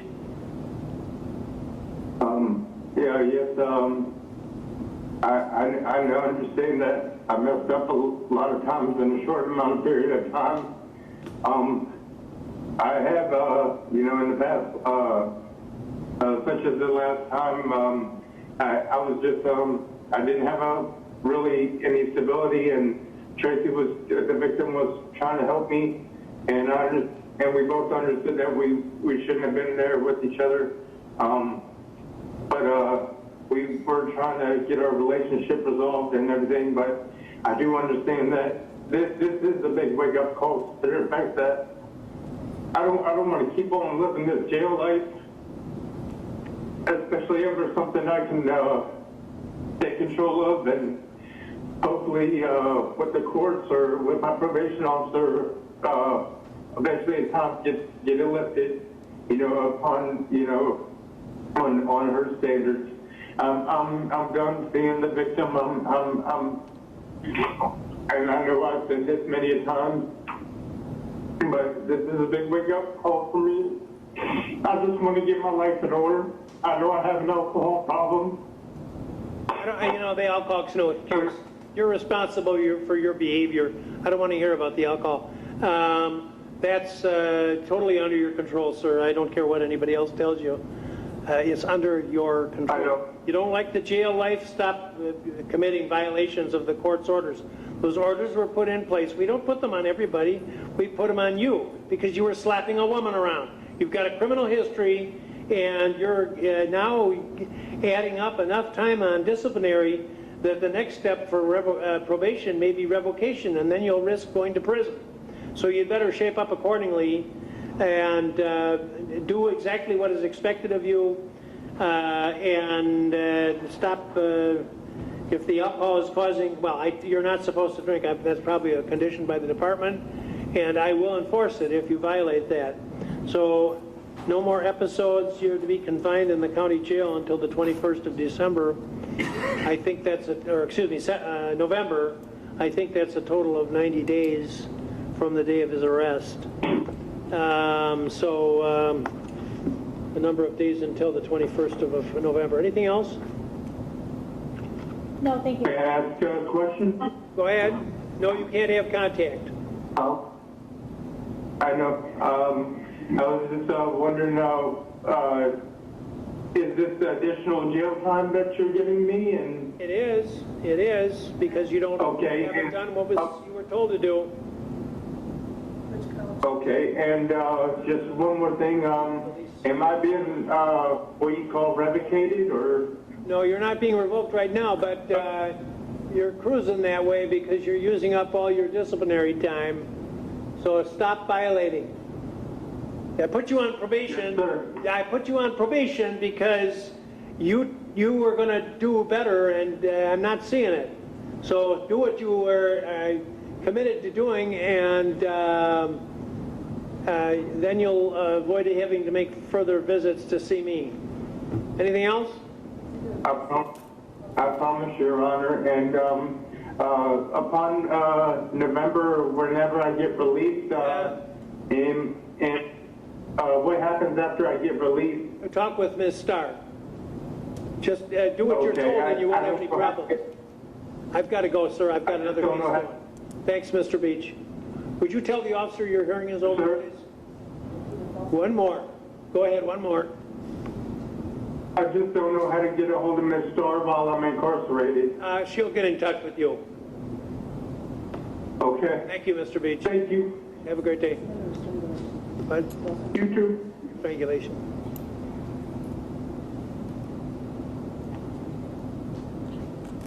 All right, apologize, we're back, and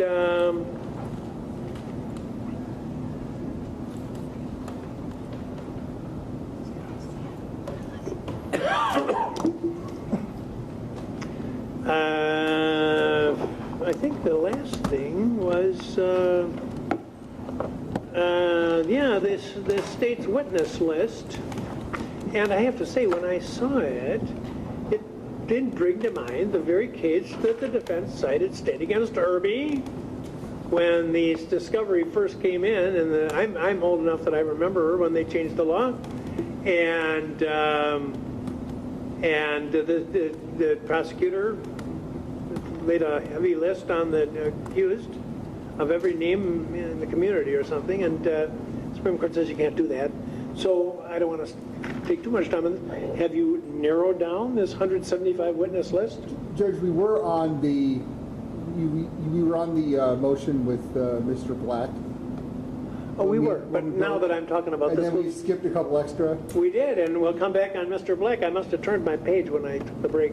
Yeah, but let's talk about the 175 witnesses. Has that been slimmed down? Yes, so Attorney Binger did send the numbers of individuals that we are more likely to call. Okay. That, of course, may change as we get closer to trial, but we have narrowed it down in private, of course. We do want to be more expansive on our list, just in case something comes up that was unanticipated, and that way there's not a dispute at trial that a witness was not listed. But we have privately narrowed it. Satisfactorily? On one aspect. They put it down to, I believe, if I counted correctly, 27 witnesses. Okay, and I can live with that, but they have not provided addresses. Well, wait a minute now. That I noticed that they claim that they would provide them to you so they didn't get posted on the internet. And did you say, okay, we'll take that, or did you? I was told by Mr. Binger they're in discovery, find them. And is that true? I emailed Mr. Richards yesterday. I gave him a narrowed down list. I said the addresses that we would be providing to him would require us to go through the same 400 plus pages of police reports. What does the statute say? The statute does require us to provide addresses in a written filing with the So court. I can expect that'll be done by Monday at 5. Would you like us to file with the court? I understand your desire to keep it from being filed, and I think that, if the defense objects, we'll have a discussion about it. But no, you can do what you did, but you need to send to him the addresses. And what By 5 o'clock on Monday. My biggest concern is updated. This has been 13 months ago. People move, things like that, and obviously they're going to have the most up-to-date addresses to get people under subpoena and things like that. Okay, so that's done. Now we were talking about expert witnesses. Now let me just say that my last acquaintanceship with this issue was that and this is a little bit different, some of the issues that are discussed, but ultimately what this witness is being called for, Mr. Black, Dr. Black, what is it? Dr. Black. What Dr. Black, what the defense proposes to bring Dr. Black in is ultimately to show that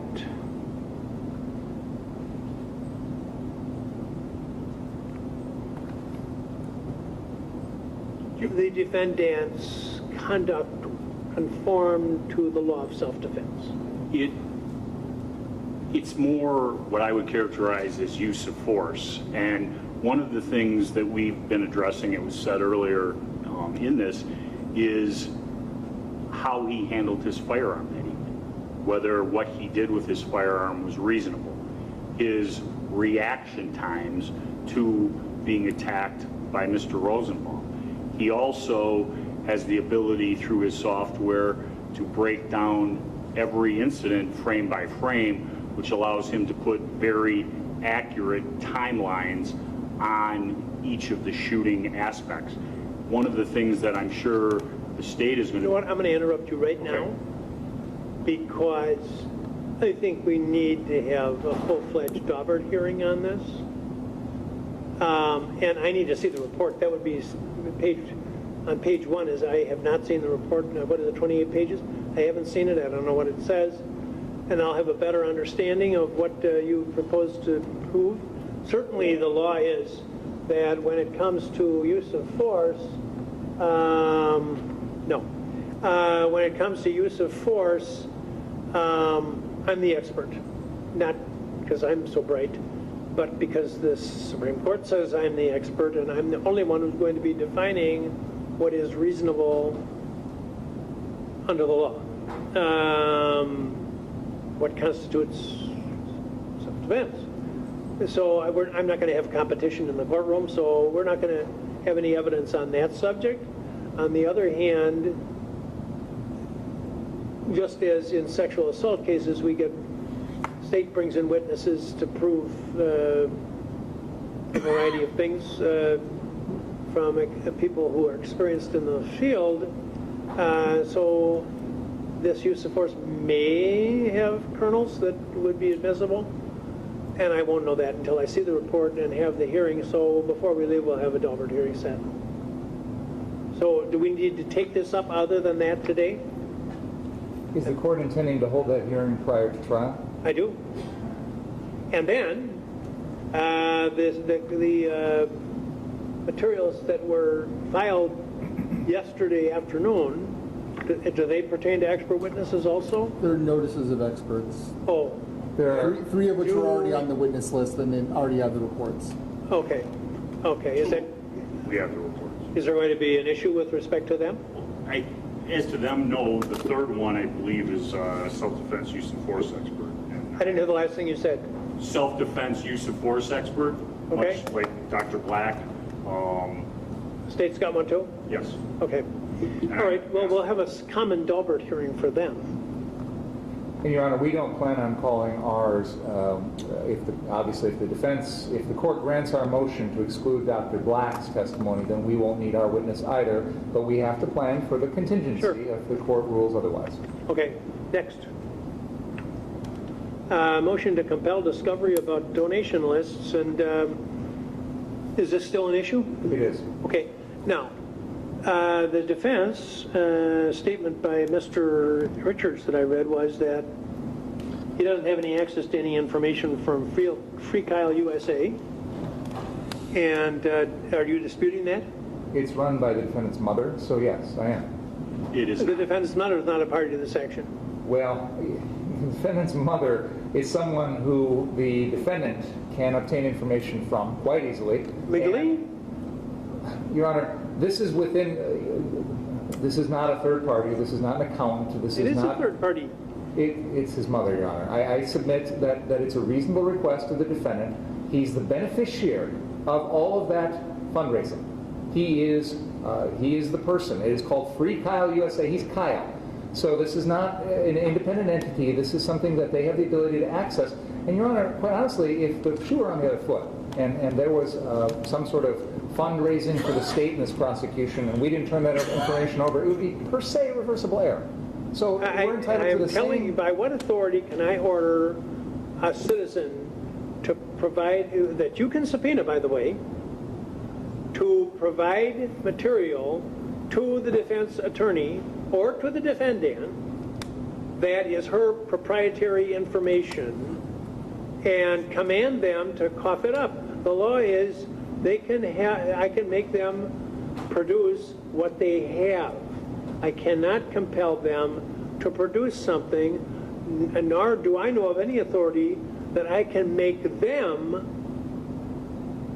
her give it to them. Is the law different from what I've stated? Your Honor, will you issue, if the state supplies you with subpoena, will you issue a subpoena then? I'm not going to give an advisory statement. I'm going to tell you that I do not think I have the legal authority to compel the defendant to procure information from somebody else who owns it and provide it to you or to the court even. I don't think I have that authority. Now, whether it can be subpoenaed, and you ask me to sign the subpoena, can't you do that? We will The pursue that. defense can't do that. They need my approval. You can subpoena on your own signature. The entity may be located in a different jurisdiction, so we may need this Oh, court well, to authorize okay. it. So that's why I Well, asked, maybe but- we should we'll just talk about it a little bit then, if this is something that's going to come up.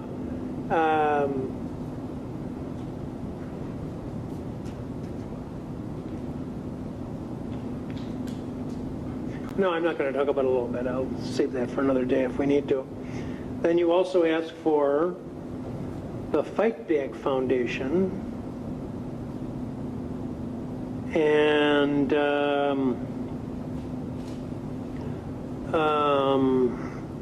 you want a list of their donors. Do you have that? No. Your Honor, just, Same issue. and Fight Back is represented, it's run by Linwood and a board. We separated from them in late December 2020, early January 2021. I tried to get the exact date, but I received two different answers, so I don't want to give a specific date.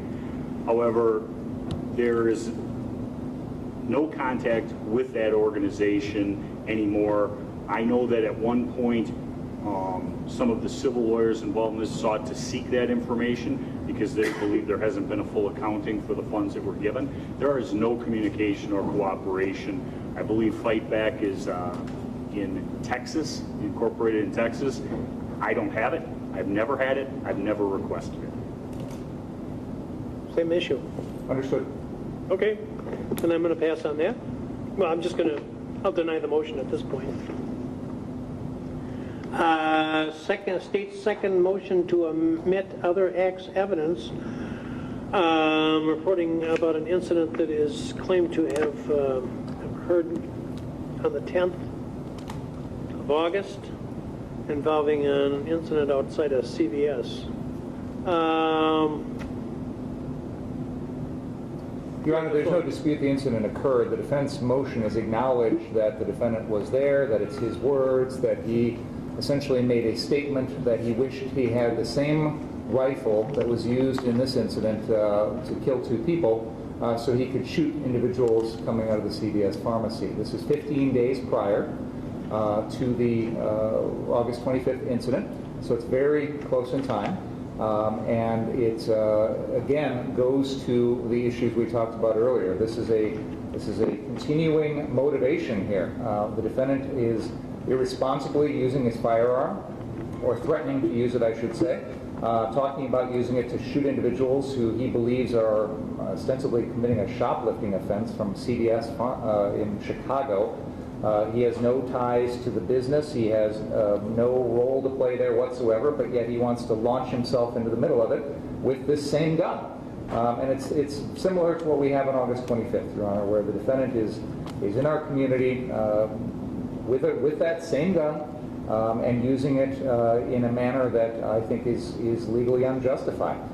So this goes exactly to his state of mind in terms of his understanding of use of force, his understanding of self-defense. Self-defense of property by use of deadly force is not allowed, and that's very clear.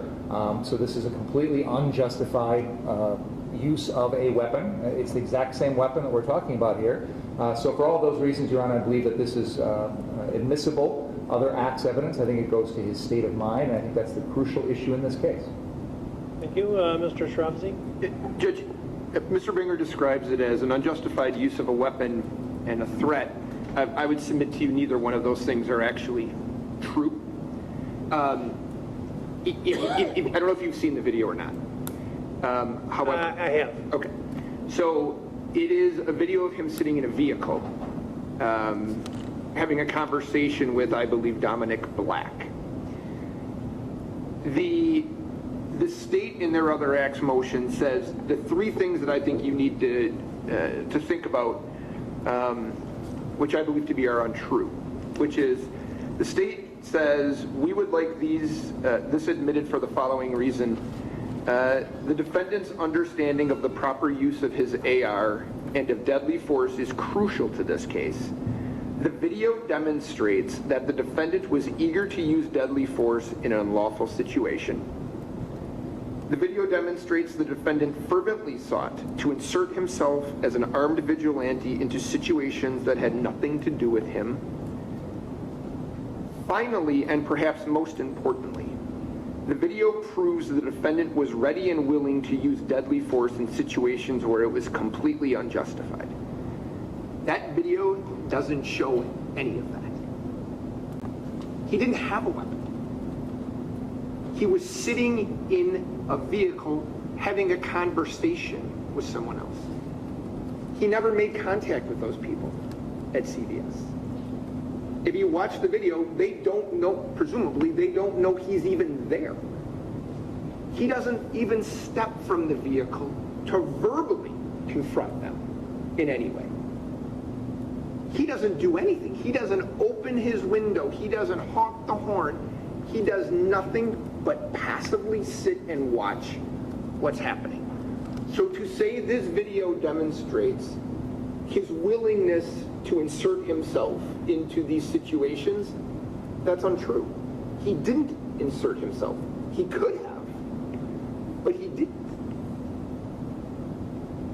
If you look at the actual situation and you compare it to, and I want you to know this, Judge, there are situations that I think this would be relevant, okay? And it would be admissible. If he had fired around at someone who was simply damaging property, I think we might be in a different spot. That didn't happen.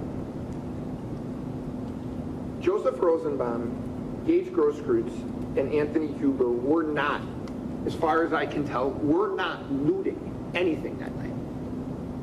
It is indisputable that Rosenbaum was a rioter. Not debatable. And it is not debatable that Gage Grosskreutz was armed with a Glock pistol in his waistband. That is not debatable either. Does the fact that he made that statement 14 days prior and took no action, didn't have a gun, didn't get out of the car, didn't do anything, does that make it more probable that this wasn't self-defense? I would submit to you the answer is no, because, as I've said to you before, this wasn't him taking pot shots at looters. Mr. Rosenbaum was chasing him. That started the whole thing, right? So when you're looking at it, this is Sullivan to a T. Words, the reason Sullivan it wasn't admissible is in one instance it was words, and the other instance it was violence. In this instance, it's words on August 10th, and on August 25th, it is not debatable that there's violence. It, as I said, it doesn't go any further to make a determination as to whether or not that was in self-defense. If he was claiming something else, if he was just saying, my gun accidentally fired, or I was shooting at a looter, I would submit to you that I'd be in a different spot than I am right now. But I think based on the information that you have, based on when you're doing the Sullivan analysis, and actually the fact that we're talking about words versus action, and it is a self-defense claim, as opposed to any other type of defense to the charge. When you compare those things together, it is not relevant for purposes of making a determination as to the ultimate issue in the case, and that is the reasonableness of his actions on August 25th. You can do the analysis as you've already done on the probative value and substantial prejudice as that would occur. I certainly would argue, Judge, that words don't equal action, and just to admit it, to say, look, he's a guy that would shoot at someone. That's propensity evidence. That's not what happened here, frankly. It's not close to what happened here. And for those reasons, I would ask the court deny the motion. I want to respond very briefly, Your Honor, because there is an actual action he takes at the CDS incident, and that is he does call 911 using his personal cell phone while he's watching this incident. Now, he doesn't know what's going on. He doesn't know what these people are doing. He's sitting in a car across the street. He doesn't talk to anybody. No one asks him to call 911. He thinks he sees a crime. His response, in part, is to call 911. His response is also to say, I wish I had my gun so I could shoot these people. Now, we're lucky he didn't have his gun. But the standard for other acts isn't that we have to present to the court an exact scenario that matches the exact crime that the defendant is being charged with as the other act. That is not the bar here. Nor is the fact that these are simply words a bar to admission. For example, if the defendant had said, I'm going to kill Joseph Rosenbaum 15 days before August 25th, and then kills Joseph Rosenbaum, that would be admissible. So the fact that it's words, the fact that it's not action, does not bar the admissibility of this. The key issue in this case is the defendant's state of mind. What was his intent on the night of August 25th? What did he intend with that gun? How did he interpret the threats that he thought were coming towards him? How did he react to them? Were they reasonable? How do we determine what's reasonable?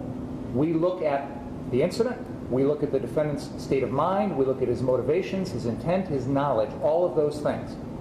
We don't have a lot of insight into that. The defendant has not given a statement. We don't have a lot of history here, one way or the other. I have sought in my prior other acts motion, and the court has ruled on it, to give some context to the jury as to the defendant's state of mind. This is also part of that. And I acknowledge the court's ruling on my prior other acts motion. The court has denied that, made some rulings on that. This is unquestionably a far more powerful other act. It is a more relevant one. It goes more strongly than even the prior motion to the Sullivan factors, to the relevance, and in terms of undue prejudice here, that is absolutely not even a factor here, because we're talking about the same gun, we're talking about the defendant's own words, we're talking about close in time, so it's not a question of undue prejudice here. This is giving the jury an honest insight into the defendant's state of mind, to determine what his subjective beliefs were, to determine what a reasonable person would do. This is information the jury should have when making those determinations. Now, the court can make a limiting instruction on it. The jury can give it the weight that they feel that it deserves, but they deserve to hear the truth about what the defendant was thinking and what his intent was with this weapon. And let's put this in a larger context, Your Honor, because this was a weapon that he purchased a few months prior. I believe it was in May of 2021. My understanding from the evidence in this case is that he had gone up somewhere in Wisconsin, fired that weapon one time, ever, prior to August 25th. So he's here on August 10th. He's wishing he had the gun. He doesn't have the gun. It's not in his possession because he can't take it to Illinois. He doesn't have a firearms owner ID card. He can't get one because he's not 18. He's storing the gun at a friend's house here in Kenosha, and he's limited in terms of his access to it. He's shot it one time. He wishes he had it on August 10th because he would have used it if he had it that time to stop what he thought was a crime in progress. And then on August 25th, we know what he did with it. So his relationship with that gun, his desire to use that gun, his inability to access that gun is all crucial here in terms of the context and the state of mind here. So when you put it in that context, it becomes even more relevant evidence. And I think the jury's entitled to hear. Thank you. Thank you. Once again, I think the evidence is too dissimilar. It becomes propensity evidence. The effort, it seems to me, is being made to show that the defendant is a violent vigilante, and he's willing to employ violence, and he's willing to take matters into his own hands. Although certainly the I think I heard now for the first time that he called 911. So he didn't take matters into his own hand. He called the proper authorities. That was not an issue on the date that the incident here in Kenosha occurred, because he could have called 911 all he wanted. There was general lawlessness in the community, which was out of control. And so whether he was motivated towards acting as a vigilante in this case, I don't know. That's for the jury to decide, or whether, if they get to that, if it's necessary for them to decide it. But the acts are totally dissimilar, because in the one instance, he's observing what he believes to be a crime being committed. He makes some threatening statements, for sure, statements. And then the one action that he takes is one that is a proper action.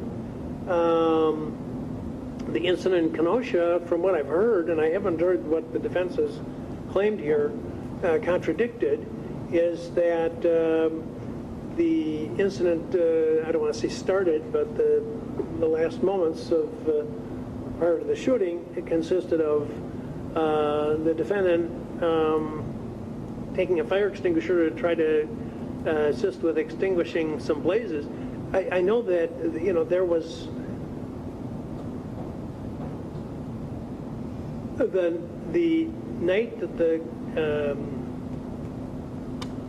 furniture, I think it was a furniture store on 60th Street and the Department of Corrections building. The firefighters never showed up. I mean, you could call 911 all you wanted. There was no law and order. And I'm certainly not condemning the local authorities here. The police and the fire and the sheriffs acted very bravely, and the people who assisted them. There was simply inadequate personnel to deal with the emergency here. So whatever the defendant's conduct was has to be examined in that light. And whether he assumed a role he ought not have, or whether he did, that's for the jury to sift through. But an incident that occurred in a peaceful setting where he saw something he believed to be criminal taking place and made some really threatening remarks. Threatening is probably the wrong word. There's certainly statements that could be illustrative of his will and wishes at that time, for sure, and then ultimately took the correct action, versus an incident which is ongoing here in Kenosha in a lawless setting in which he is also engaged in conduct which in and of itself doesn't appear to have been unlawful, for him to be trying to extinguish a blaze. And then what followed after that, and as I say, I haven't heard a contrary side of it. I'll give you one, Your Honor. Well, go ahead. Yeah, because that's maybe I haven't made this clear in my motion, but in both of these situations, the defendant is taking it upon himself, taking the law in his own hands, under circumstances where he doesn't know the full facts. He is making assumptions. On August 10th, he's making an assumption, seeing people coming out of CVS, and he thinks they're robbers. And he's talking about taking the law in his own hands by firing off rounds with his AR-15. This is before he calls 911. So his first instinct is, I'm going to stop this with my gun by killing these people, which is completely unlawful. He's not allowed to shoot and kill. Even police would not be allowed to shoot and kill people coming out of CVS pharmacy, even if they just committed a shoplifting. It is not allowed. You tell me exactly what he said, because I don't remember the statement. He said, that he was going to kill I wish I had my AR, I'd start shooting rounds at them. Okay. Okay, So go he is ahead. clearly Okay, go ahead. to shoot at these individuals with an imperfect understanding, an assumption. He has no actual knowledge of what's going on. He makes an assumption. Now, on the night of August 25th, I believe the evidence at this trial will be slightly different than what you've heard. And I do want to contradict the rendition that has been presented to you by the defense. The defendant that night was ostensibly trying to protect a car source location at 59th and Sheridan Road from people damaging that property. He is among a group of people who have stationed themselves with open firearms, most of them carrying these type of AR-15 rifles openly slung around their shoulders. Many of them are on the ground, some are up on the roof. This is sending a message to anyone stay away from this property, we are armed, you don't want to mess with us. And they essentially are successful in that assignment. That property is undamaged that evening. There comes a time, though, when the police use armored personnel carriers, Bearcats and other armored vehicles, to push all of the citizens that are out on the streets south of that location. Police established a barrier at 60th and Sheridan, and essentially everyone is moved south of that and can't get back to 59th. So this car source location, they've now successfully protected, and everyone's gone. So there's no one to threaten this building anymore. However, prior to the police establishing that cordon line at 60th, the defendant and another armed individual, part of this group, go down to 63rd and Sheridan, to the other car source location, because they hear whoever was supposed to guard that location is no longer there anymore, and we need to go down there and check it out, maybe protect it. So they go down there. And at some point they try and come back, only they can't get back because the cops have blocked off 60th and Sheridan. So now the defendant is trapped on the other side of that line. He's trapped with this other individual. He can't get back to the rest of his group. His job that night is to protect 59th and Sheridan. He can't do that job anymore. So what does he do at that point? Does he go home? Does he say, okay, it's 11:30 at night, my job is done, I'm gonna get out of here? No. He takes it upon himself to run around in a hostile crowd, a lawless situation, a chaotic situation, with people who have guns, people of varying motivations. He's openly carrying an AR-15 or a Smith & Wesson M&P 15 assault rifle type weapon. He's running around and he's trying to stop people from doing things because he thinks what they're doing is illegal. And maybe it is, maybe it isn't. But at some point during this interaction, he gets into a confrontation with Mr. Rosenbaum and is essentially trying to stop Mr. Rosenbaum from doing what Mr. Rosenbaum's doing. Now that's not Mr. Rittenhouse's job. He's 17. He's not a law enforcement officer. He's not deputized. He's got no training. But he takes it upon himself to take the law into his own hands to confront Mr. Rosenbaum because he thinks Mr. Rosenbaum is doing things he shouldn't do. And this fire extinguisher that he's carrying it along, pursuing Mr. Rosenbaum with the intent of stopping Mr. Rosenbaum from doing whatever he was going to do. And that's what leads to that confrontation. The similarity between August 10th and August 25th is in both situations, the defendant took the law into his own hands, or talked about taking the law into his own hands with the same gun to stop things that he thought were going on, that he didn't think should be going on, and he appointed himself a vigilante, taking the law into his own hands in those circumstances. They are identical in that respect. And when we talk about the defendant's motive and intent that night, this is crucial to the case because that is exactly what is going on. And the defense will have testimony on this. They will say, Mr. Rittenhouse was trying to stop these people. He was concerned about looters. He was concerned about fires. He's going to put them out with the fire extinguisher. He's going to stop these bad people from doing bad things, or so he says.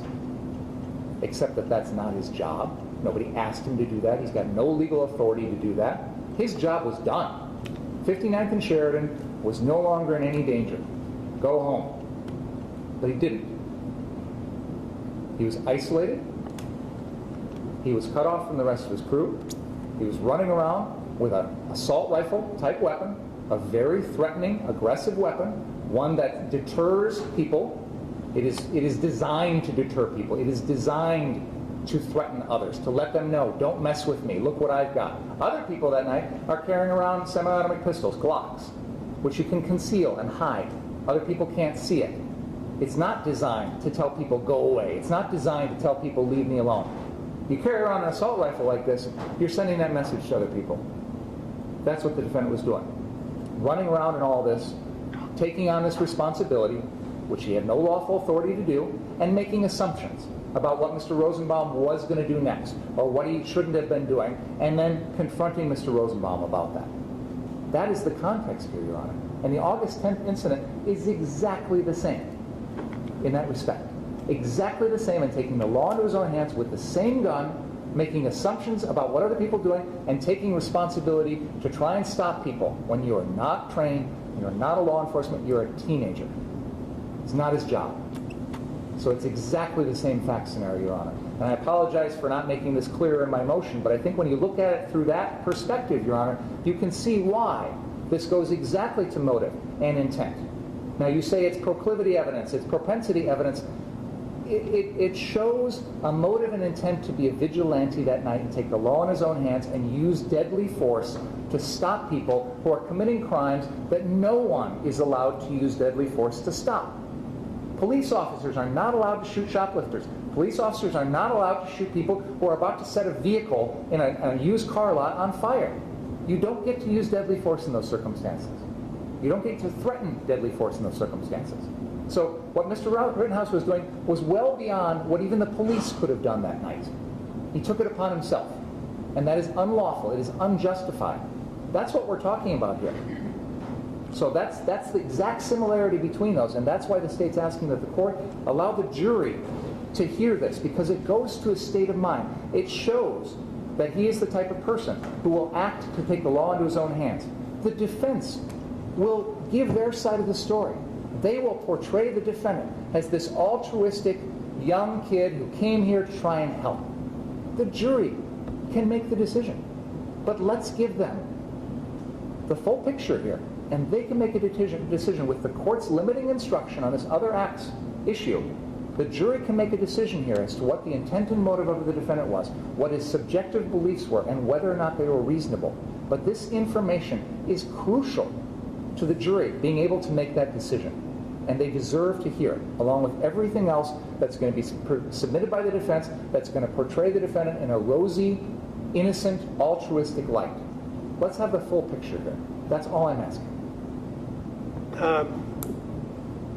So, Judge, I was unaware that Mr. Rittenhouse actually called the authorities on the August 10th date. And I do think that further supports the idea that that evidence would not be admissible. And the reason I say that is the state's position to you in their written motion now becomes further from reality. When they say the video demonstrates he was eager to use deadly force, not only did he not use it, but as you said, he called the proper authorities. He did what anybody in this room would say you should do if you believe something unlawful is happening.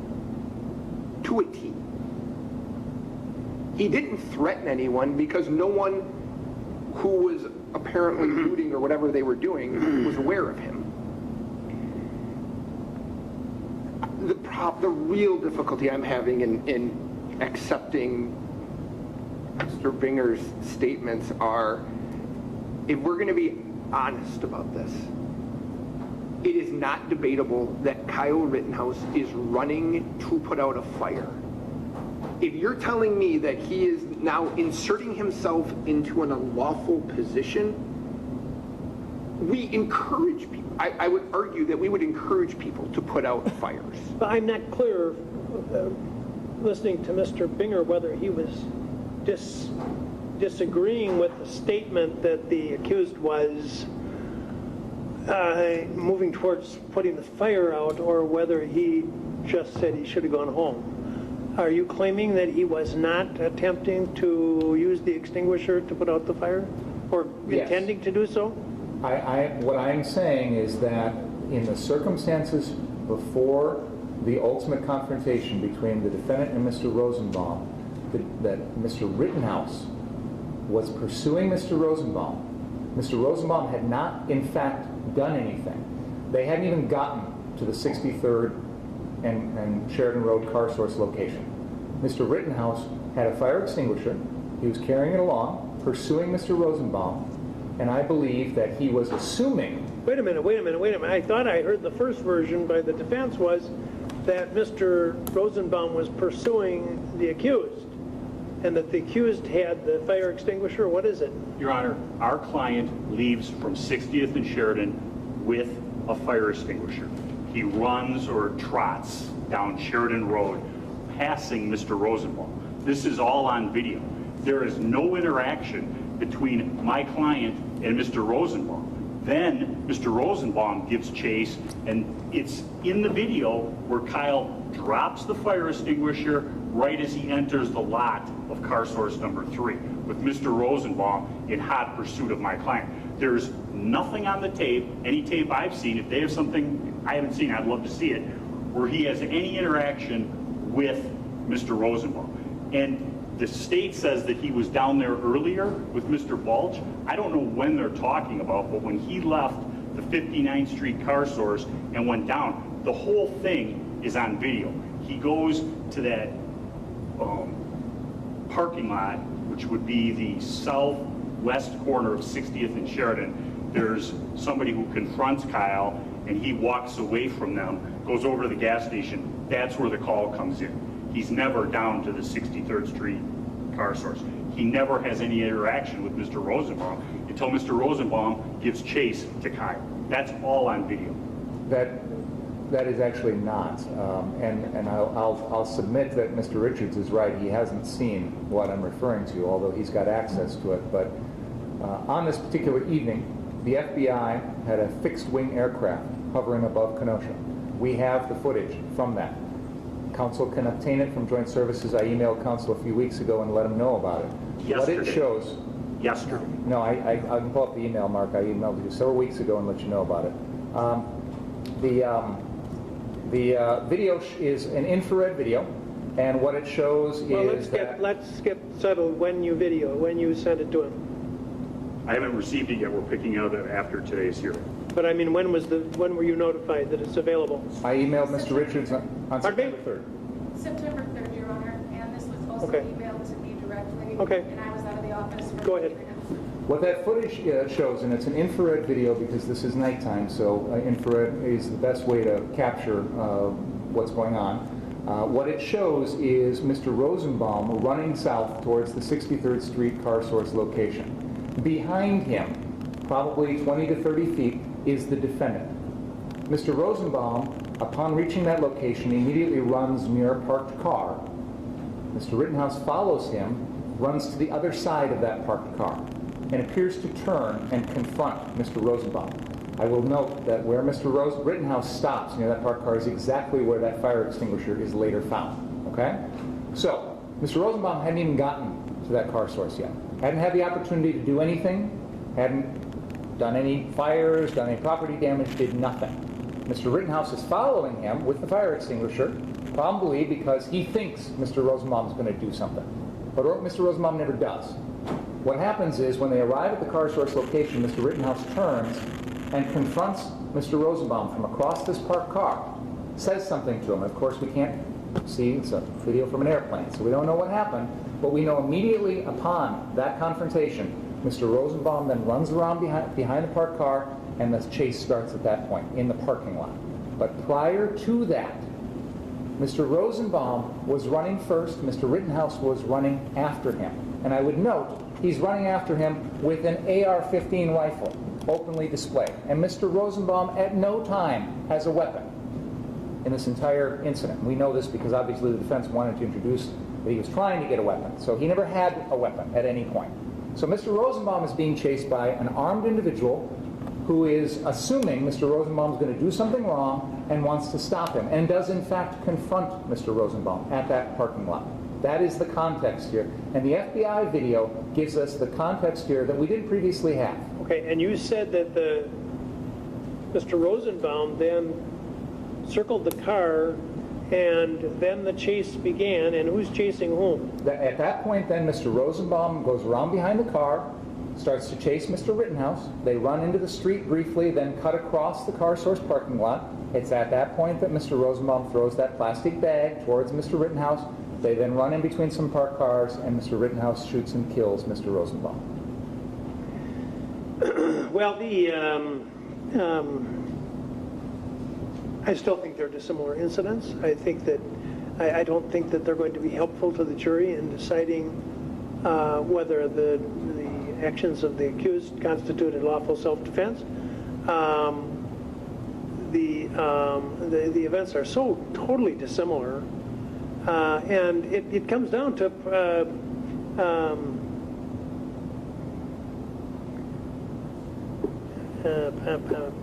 proclivity. That's not the word. But propensity. Thank you. Propensity evidence to show that he's a violent vigilante, and he's going to act in accordance with what a violent vigilante will do. And the incidents are so dissimilar, it seems to me that. But on this one, I think I'm going to withhold a final decision with a bias towards refusing the receipt of the evidence. And so we can talk about this further at the time of the trial when I've heard more, and perhaps seen some of the footage that you lawyers have been talking about, so I have a more complete understanding. But at this point, if I had to make a decision, and I don't, because this is admissibility, I would deny this admission of this evidence.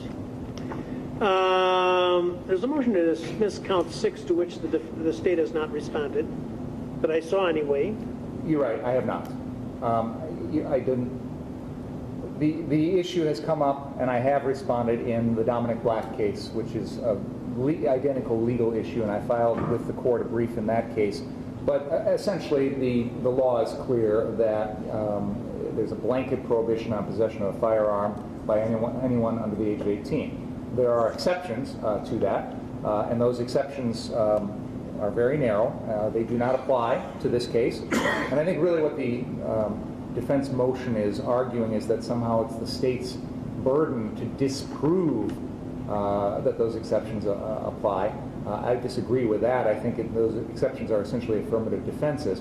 If the defense, and the only one we're talking about here is these hunting statutes, which are Wisconsin statute section 29.304 and 29.593. There is no evidence in any way, shape, or form that the defendant was in compliance with those. This is not a situation where a 16-year-old was out deer hunting with his father, for example, which is what those exceptions are intended to cover.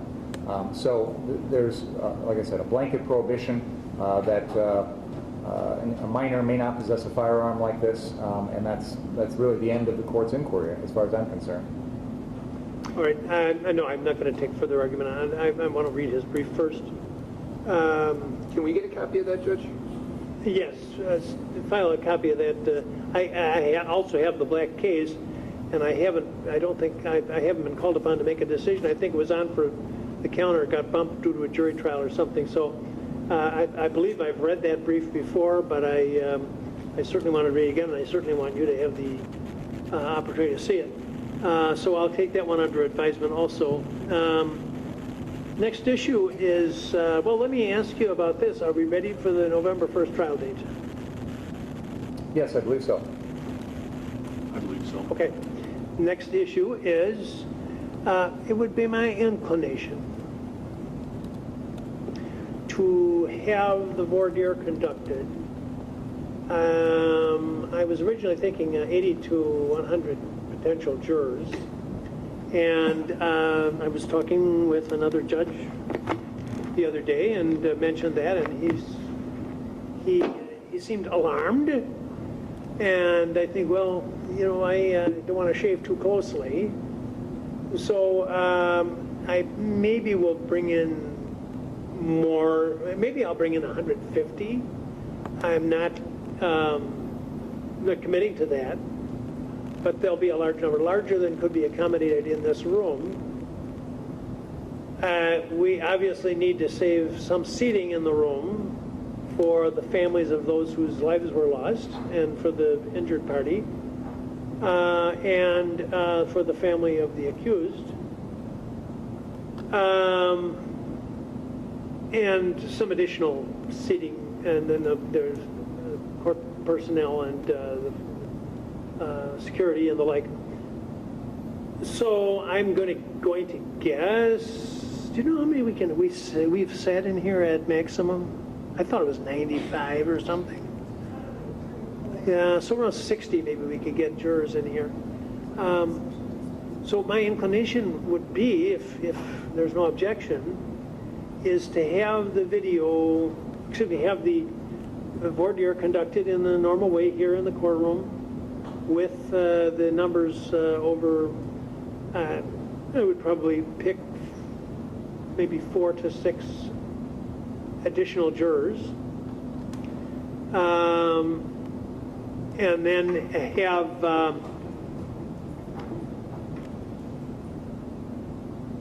well, we'd have about 60 to work with. Maybe we can get as high as 70 or 80. We'd work with those here in the courtroom, and that I would have the proceedings televised down to the jury assembly, which can hold a much larger number, and they would be instructed to watch what was happening here, just as they were if they were in the room, and that they're to make a mental note of any to which they would raise their hand. And then if they're called upon to replace a juror, they would be asked, would you raise your hand, and if so, which questions? As if they had been in the courtroom, except that they would actually be participating over the miracles of television. Does anyone have objection to doing it that way? No, Your Honor. I don't have a problem with that. Would there be a bailiff or somebody monitoring? Oh, sure. Okay. There'll be, there'll be, there'll be plenty of precautions to make sure there aren't any problems. But, yeah, okay, that was, I don't think there's actually a right to have it done all in one room, but I wanted to clear it with you folks anyway. The other thing is, I looked at your jury and your proposed questionnaires, which were very good. There were certainly some areas that I did not want to embrace. And I will also tell you that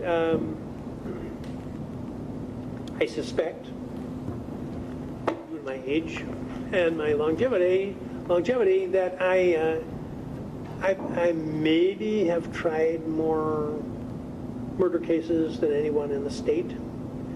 And I've never used a jury questionnaire that I can recall before. And if I did, it was only in a moment of weakness. There are a variety of reasons I'm not crazy about submitting a jury questionnaire. First off, I will tell you that when I do the voir dire, and I do have fairly restrictive views about what's admissible questions. There were some, for example, asking people about support for political groups or protest groups or whatever, that I would probably consider off limits, in spite of the fact that there is an aspect of that to this case. I would most probably not permit questions about whether people support a political belief about gun ownership, for example, or gun possession, or membership in particular organizations, unless it's shown to be directly relevant to this case. This is not a political trial. It's not going to be a political trial. I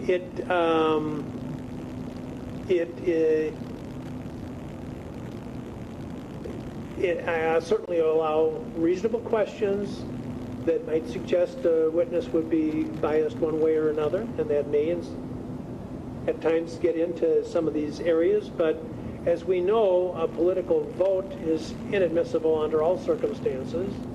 To ask somebody how you voted in the last election or something like that, and whether you made a donation to a political group, I think falls pretty much in the same category. But I don't want to be too blunt about that, because there are aspects to that that could be a legitimate issue. And the other thing, another reason why I'm not crazy about questionnaires, is they're going to forewarn all kinds of people that they're being considered for this particular case. And as somebody referred to earlier on, there's people all over town who are talking about this case. And I have had one person ask me in the grocery store, didn't ask, the person said, I would like to be on the Rittenhouse trial, and I will disclose the identity of that person to you folks. And of course that person will not be on the Rittenhouse trial. But there are other people, you can tell that they're just itching to talk about it, and that to talk about it a lot. And I also had a conversation with someone from the Kenosha News, because there have been 2 letters published in the paper, which I thought was very irresponsible, that dealt with what the outcome of the case should be by people who have not heard any evidence. And when people in the past have asked me about a case, and it happens rarely, I have always told them, when they tell me how the case is going to end up, or how the case should end up, I always tell them, you've got me at a disadvantage because I haven't heard the evidence yet. And I'm, in a way, I'm insulting them, and I'm hoping that they understand why they're being insulted, because they don't know. And the letter writers that got published had no business writing those letters, but shame on the media that publishes that, and I hope that's not going to happen again. But, and there's been some grossly irresponsible misreporting on a few occasions about what happened in this case. And the case has been politicized, as we all know. The questionnaire is only going to get those people who get the questionnaires talking about it. They're told, don't talk about it, but we're always cautious about that. And when I conduct these trials, in some cases that you'd recognize the names, I usually make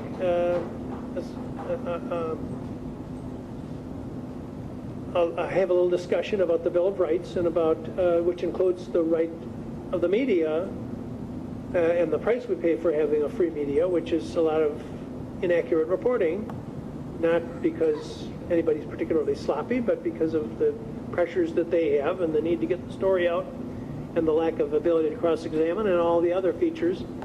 And educating them about how the media, responsible media people themselves would agree that the cases should not be tried in the media. So, and then only then ask them, have you read or heard anything about the case? And I find that very, very rarely does anyone who has read or heard anything about the case state that he or she is unable to put that all aside. And that's what I would expect to do in this case. And I also, there's a line in one of the submissions that says the jury won't be sequestered. That is certainly not my intent. But when we have the jury here, I am going to warn them about that possibility, because I don't want to get halfway through the trial and then tell them, guess what? So I would tell them that certainly that is not, I haven't sequestered juries since it became lawful to try them without sequestration, so I wouldn't expect this one to be sequestered. But I'm not going to tell them they won't be, because it's possible that they could be. So the bottom line is, I feel fairly comfortable that we can get a jury selected in a reasonable time, in a day's time. If we have all the jurors, we won't do it in panels. We'll have them all participating either here in the courtroom or by video. So we won't have to repeat anything, hopefully. And you can follow through on your questions. But that's my thinking, and I invite your reaction, negative or otherwise. Your Honor, I think the parties are in agreement that a questionnaire is necessary in this case. I don't want to speak for counsel, but I know they've submitted their own questionnaire, and I know that we discussed this at a prior hearing, and I think we've both taken the position that it was appropriate, and the court had invited us to submit them. So I thought we kind of dealt with this already, but I will address it again. I respect the court's experience in trying homicide cases, and I'm well aware of that. I think we can all acknowledge that this is one of the highest profile cases in Kenosha's history. It is one that the events of these nights affected our community in a widespread impact, independent of anything the defendant did. The shooting of Jacob Blake and the subsequent nights of protests and riots and property destruction had affected a huge swath of our community.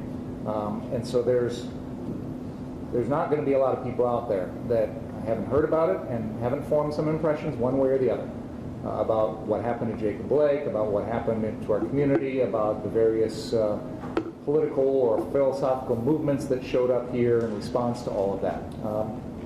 It's probably oversimplifying it to say that most people fall on one side or the other of the spectrum, but certainly a large percentage of our population feel strongly one way or the other. There are clearly some that are not invested or don't have an opinion or whatever the case may be, but I think it's fair to say that this is an issue that is a polarizing one, these events, and they've crystallized around the defendant.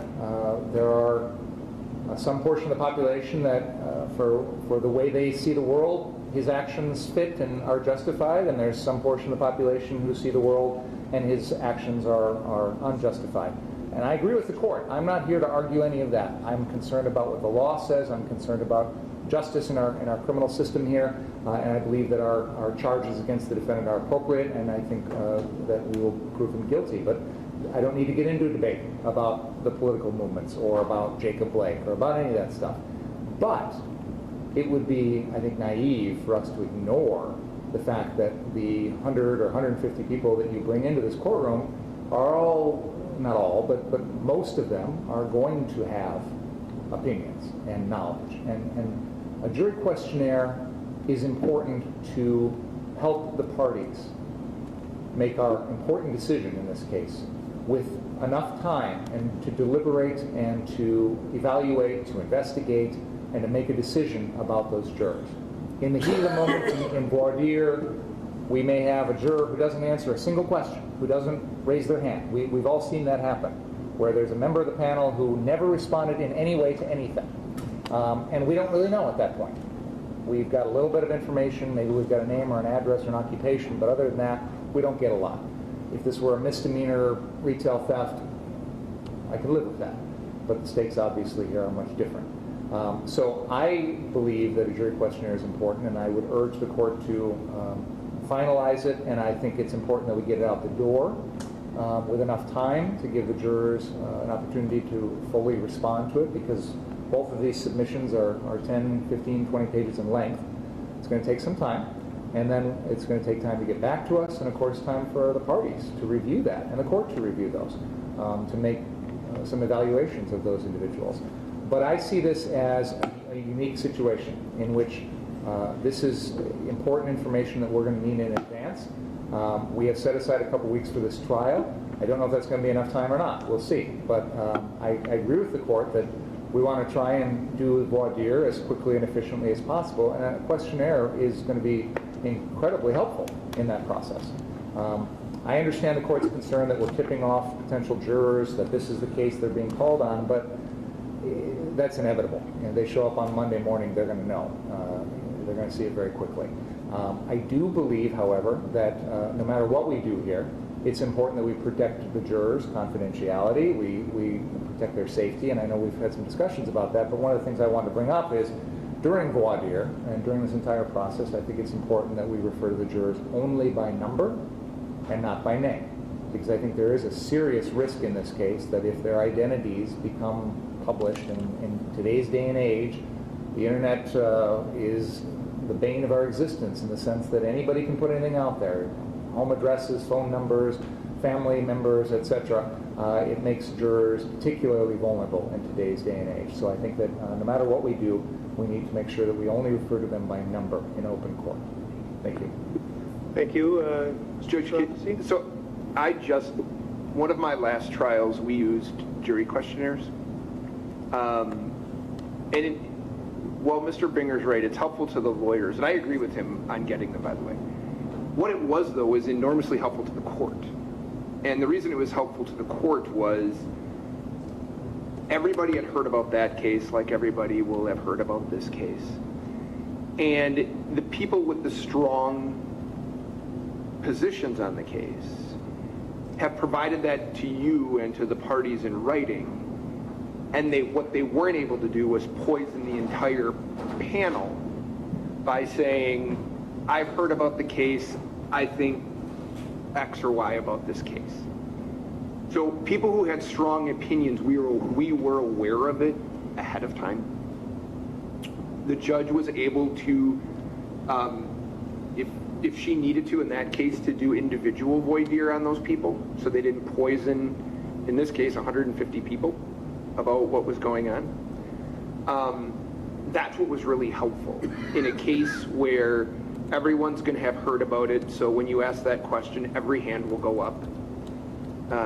I would submit to you the majority of people have an opinion one way or another, and what I found to be really helpful, and that was Judge Ryder on a case where we were able to separate those people out pretty quickly, and she was able to ask them, would you be able to set this aside? Would you be able to do this? Without having to worry about their statements influencing other jurors, if they had heard things about the case, talking about those things that they had heard, which clearly wasn't evidence at that point, right? So I think everybody in that case found it useful. That's the reason that we had suggested it here, because I don't think the type of case matters as much as the publicity behind it and the strong feelings one way or another. So I agree with Mr. Bringer that I think it's appropriate because I think it'll help you at the end of the day. I think it'll help us to make sure we're not poisoning people. I don't know if you want to address the issue regarding anonymous jurors. I'm only really here to talk about the jury questionnaire thing, but I think at the end of the day, you would find it to be, you might not have used it, but I think you would find it to be useful in trying to make sure that you do get an impartial and fair panel. All right, well, let me take a look at it. I've given you my thoughts. I've heard what you have to say, and I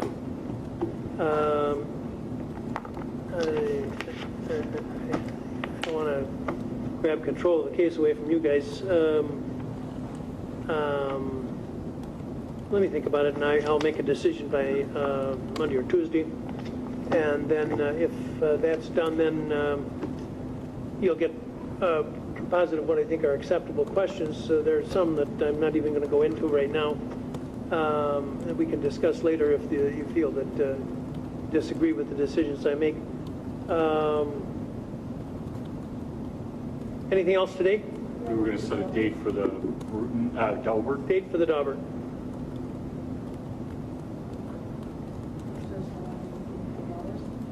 I would guess so.